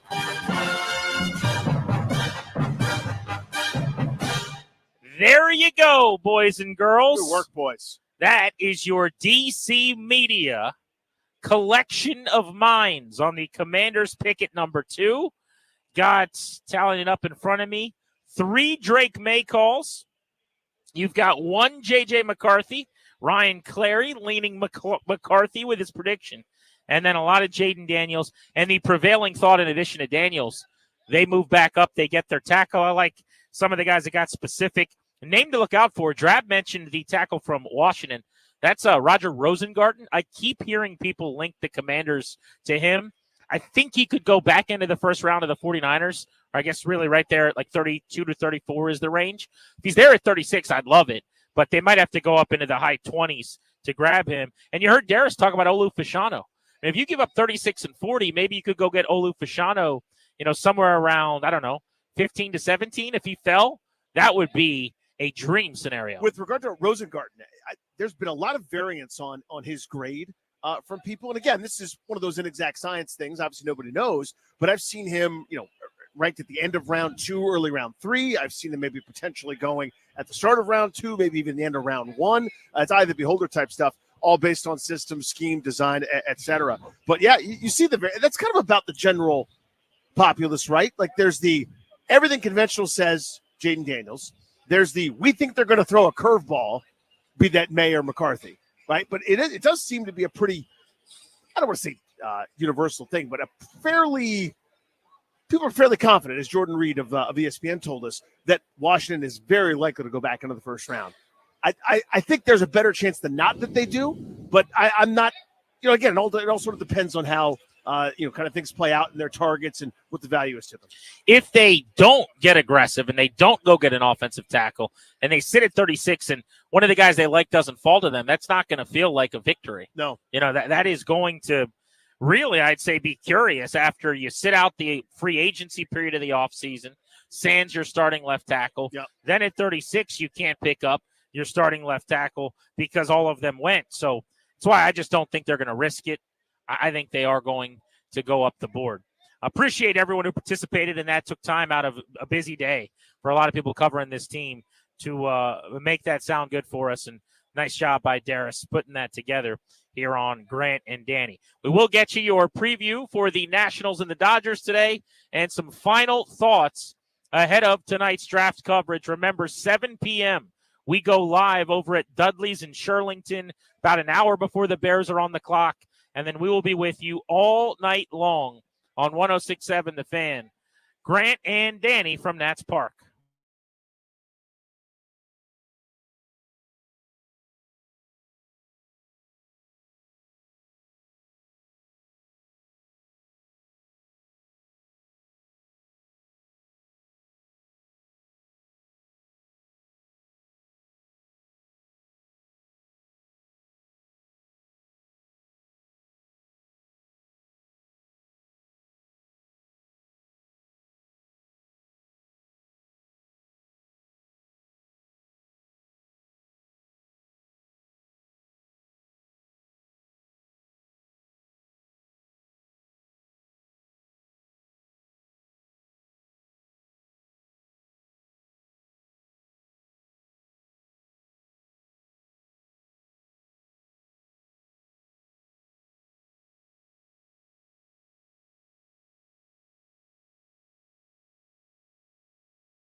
And D on the Fan. Welcome back. And thank you for making the show part of your day. Really means a lot. You got to double dip with us tonight, though. That's really what we want you to do. 7 p.m. start time at Dudley's for our 4+ hour extravaganza. You going to be able to do 4+ hours of radio, Danny? I don't know, dude. Like, you're doing shtick. I probably need a nap. I'm going to get a little snacky. You definitely need a nap. Yeah, I'm going to take a nap. Ryan said, Danny, are you staying? He goes, no, I'm going to go watch the game on TV. I'm like, the TVs in the studio are 17 inches big. Stay at the ballpark, but you want to put your feet up. Yep. You I'd mentioned say my feet is maybe being in a really clean bathroom at some point. You're looking forward to that, I think. Just different things to think about. Maybe shut my eyes for a little bit. But I got a tweet, or a tweet, if you will, from Ryan. I'm at Funny Dandy Grant at Grant H. Paulson. He Our said, producer, Ryan? No, different Ryan, because this Ryan's right there. He didn't tweet me. Ryan says, quote, tweet. Thanks, JP. Just showed up to Dudley's. Wow. That is an aggressive start time. What time are y'all getting here? And It's not night drinking. No, sir. No, I love sir. it. What's that guy's name? That's Ryan. That's Ryan. Attaboy. Ryan, you got to wait a few hours. We got to finish up here. We got to do a little bit. I've actually, I will say, I'm expecting a nice little turnout tonight. I've gotten a couple texts today. One from someone who said, what time do I need to get there to get a decent table? And I said, bro, I honestly have no idea. I could check around and ask that question. And another said, what's the wireless situation like? I want to come hang with you guys, but I'm also going to be wanting to track some things on the computer. And I said, dude, it's a legit sports bar. I'm going to assume that you can get on wireless. So you'll be all right. You'll be all right. Come hang with your pals. All right, let's work our way through the top of the draft here before we say goodbye for Nats baseball. First things first, Danny. I'm going to bring up my mock, and I want you to tell me yay or nay on some of my ideas here. Go. Okay? This is at thefandc.com. I did the first half of the first round because I was lazy. It was 1:47 in the morning. I got to pick 16, and I was like, who the hell am I, Mel Kiper? This is good enough for this assignment that no one gave me to put on the website tomorrow because I just love the draft so much. All right, number 1, Chicago Bears. It's Caleb Williams. So it's Caleb Williams, you think? Number 2, Commanders, Jaden Daniels. Too much smoke for no flames. Number 3, Patriots. First real interesting spot. There's been a lot of talk about J.J. McCarthy being friendly with the Crafts. I think they stick at number 3, and they take Drake May, who falls into their lap. I feel terrible for May, Daniels, or McCarthy. Whoever goes to New England, I think you're screwed. But I think the Patriots go May at 3. That's reasonable to me. But again, now you're in uncharted territory. Now I really don't know anymore. Pick number 4, Cardinals move back. Monty Ossenfort, GM of Arizona, traded all over the first round last year. Vikings come up. They give up 11, 23, and then some. They get the 4th pick because they can't risk missing out on the quarterback run. 4 quarterbacks and 4 picks to start the draft for the first time ever. J.J. McCarthy to Minnesota. Again, these are all very realistic scenarios. I feel decent about the idea that Arizona's trading. That's one of the things I'm comfortable with. I don't know who wins it. I don't know who they end up If taking. they stay put, I think it's got to be Marvin Harrison Jr. You would think. Help I out feel like Kyler they're gonna Murray. trade, don't you? I mean, obviously put it in your mock, so yeah. Yeah. I mean, I do think that they want to, but like if you're the Vikings and you think you can get to 5 and give up less and still get McCarthy, then they're going to have a hard time finding a trade partner, perhaps. Number 5, Chargers now have to stay put because no one's trading up for a quarterback after those 4 go. Chargers take Joe Alt, the left tackle from Notre Dame. Second-generation player. I like that. I haven't seen that as often. I see Joe Alt most commonly in Tennessee at 7, but that's because the expectation is the Chargers trade back.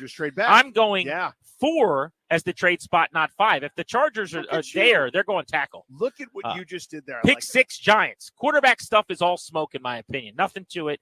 Wide receiver, best available. In this little mock, this wacky exercise, Marvin Harrison Jr. just fell to New York. 2 picks below where everyone's got him going. That's it. That's all right. We'll move along. Pondering that because tweet that out. Pick number 7, the Tennessee Titans. Now they go tackle. There's no Alt. You mentioned that he's the guy here. So this is Fuaga from Oregon State. So Neighbors hasn't gone. Odunze hasn't gone. No defensive players have gone. I also noticed that in your mock. I like it. First defensive players, There pick it 8 is. to the Falcons. Edge Dallas Turner. They need pass rush badly. Do you know they didn't have a single player with 7 sacks? And the 2 of the 3 who had over 4 sacks for them last year are gone. I think Edge makes a ton of sense. Dallas Turner, SEC Defensive Player of the Year, 10 sacks last year. goes to Atlanta. That's very reasonable to me. Again, there's nothing too sexy about them. They could there's nothing that they could do where I go, why'd they do that, right? I feel like they could use a little bit of influx. What do the Bears do at 9? They could go tackle. If 2 are gone, maybe you go for value. Rome Odunze staring you in the face. He's become buddies with Caleb Williams. They've had throwing sessions leading up to the draft.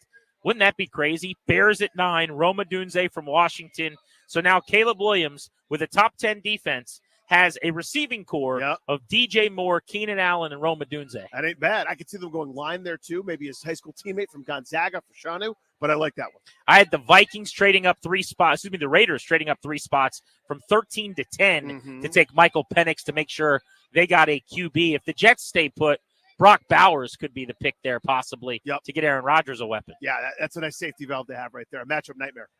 It is time to get you your Nats starting lineups and the pitching matchup today, presented by the Window Man. Since 1989, the Window Man has been the educational window company.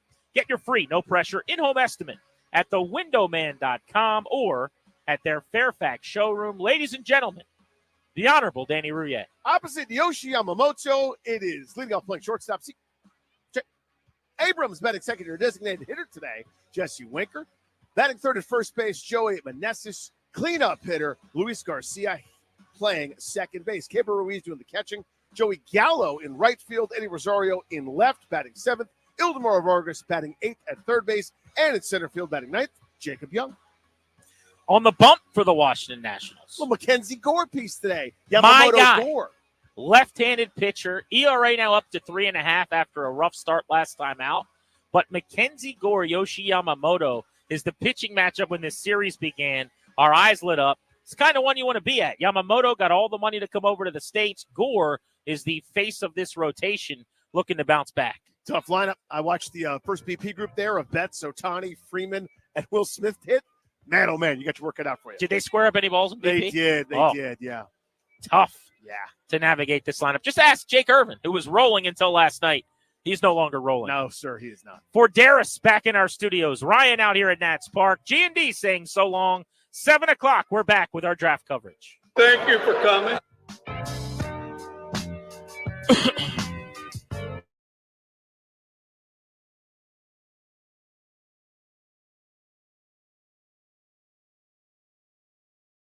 Broadcast is presented by Health Markets. Shop for health insurance your way.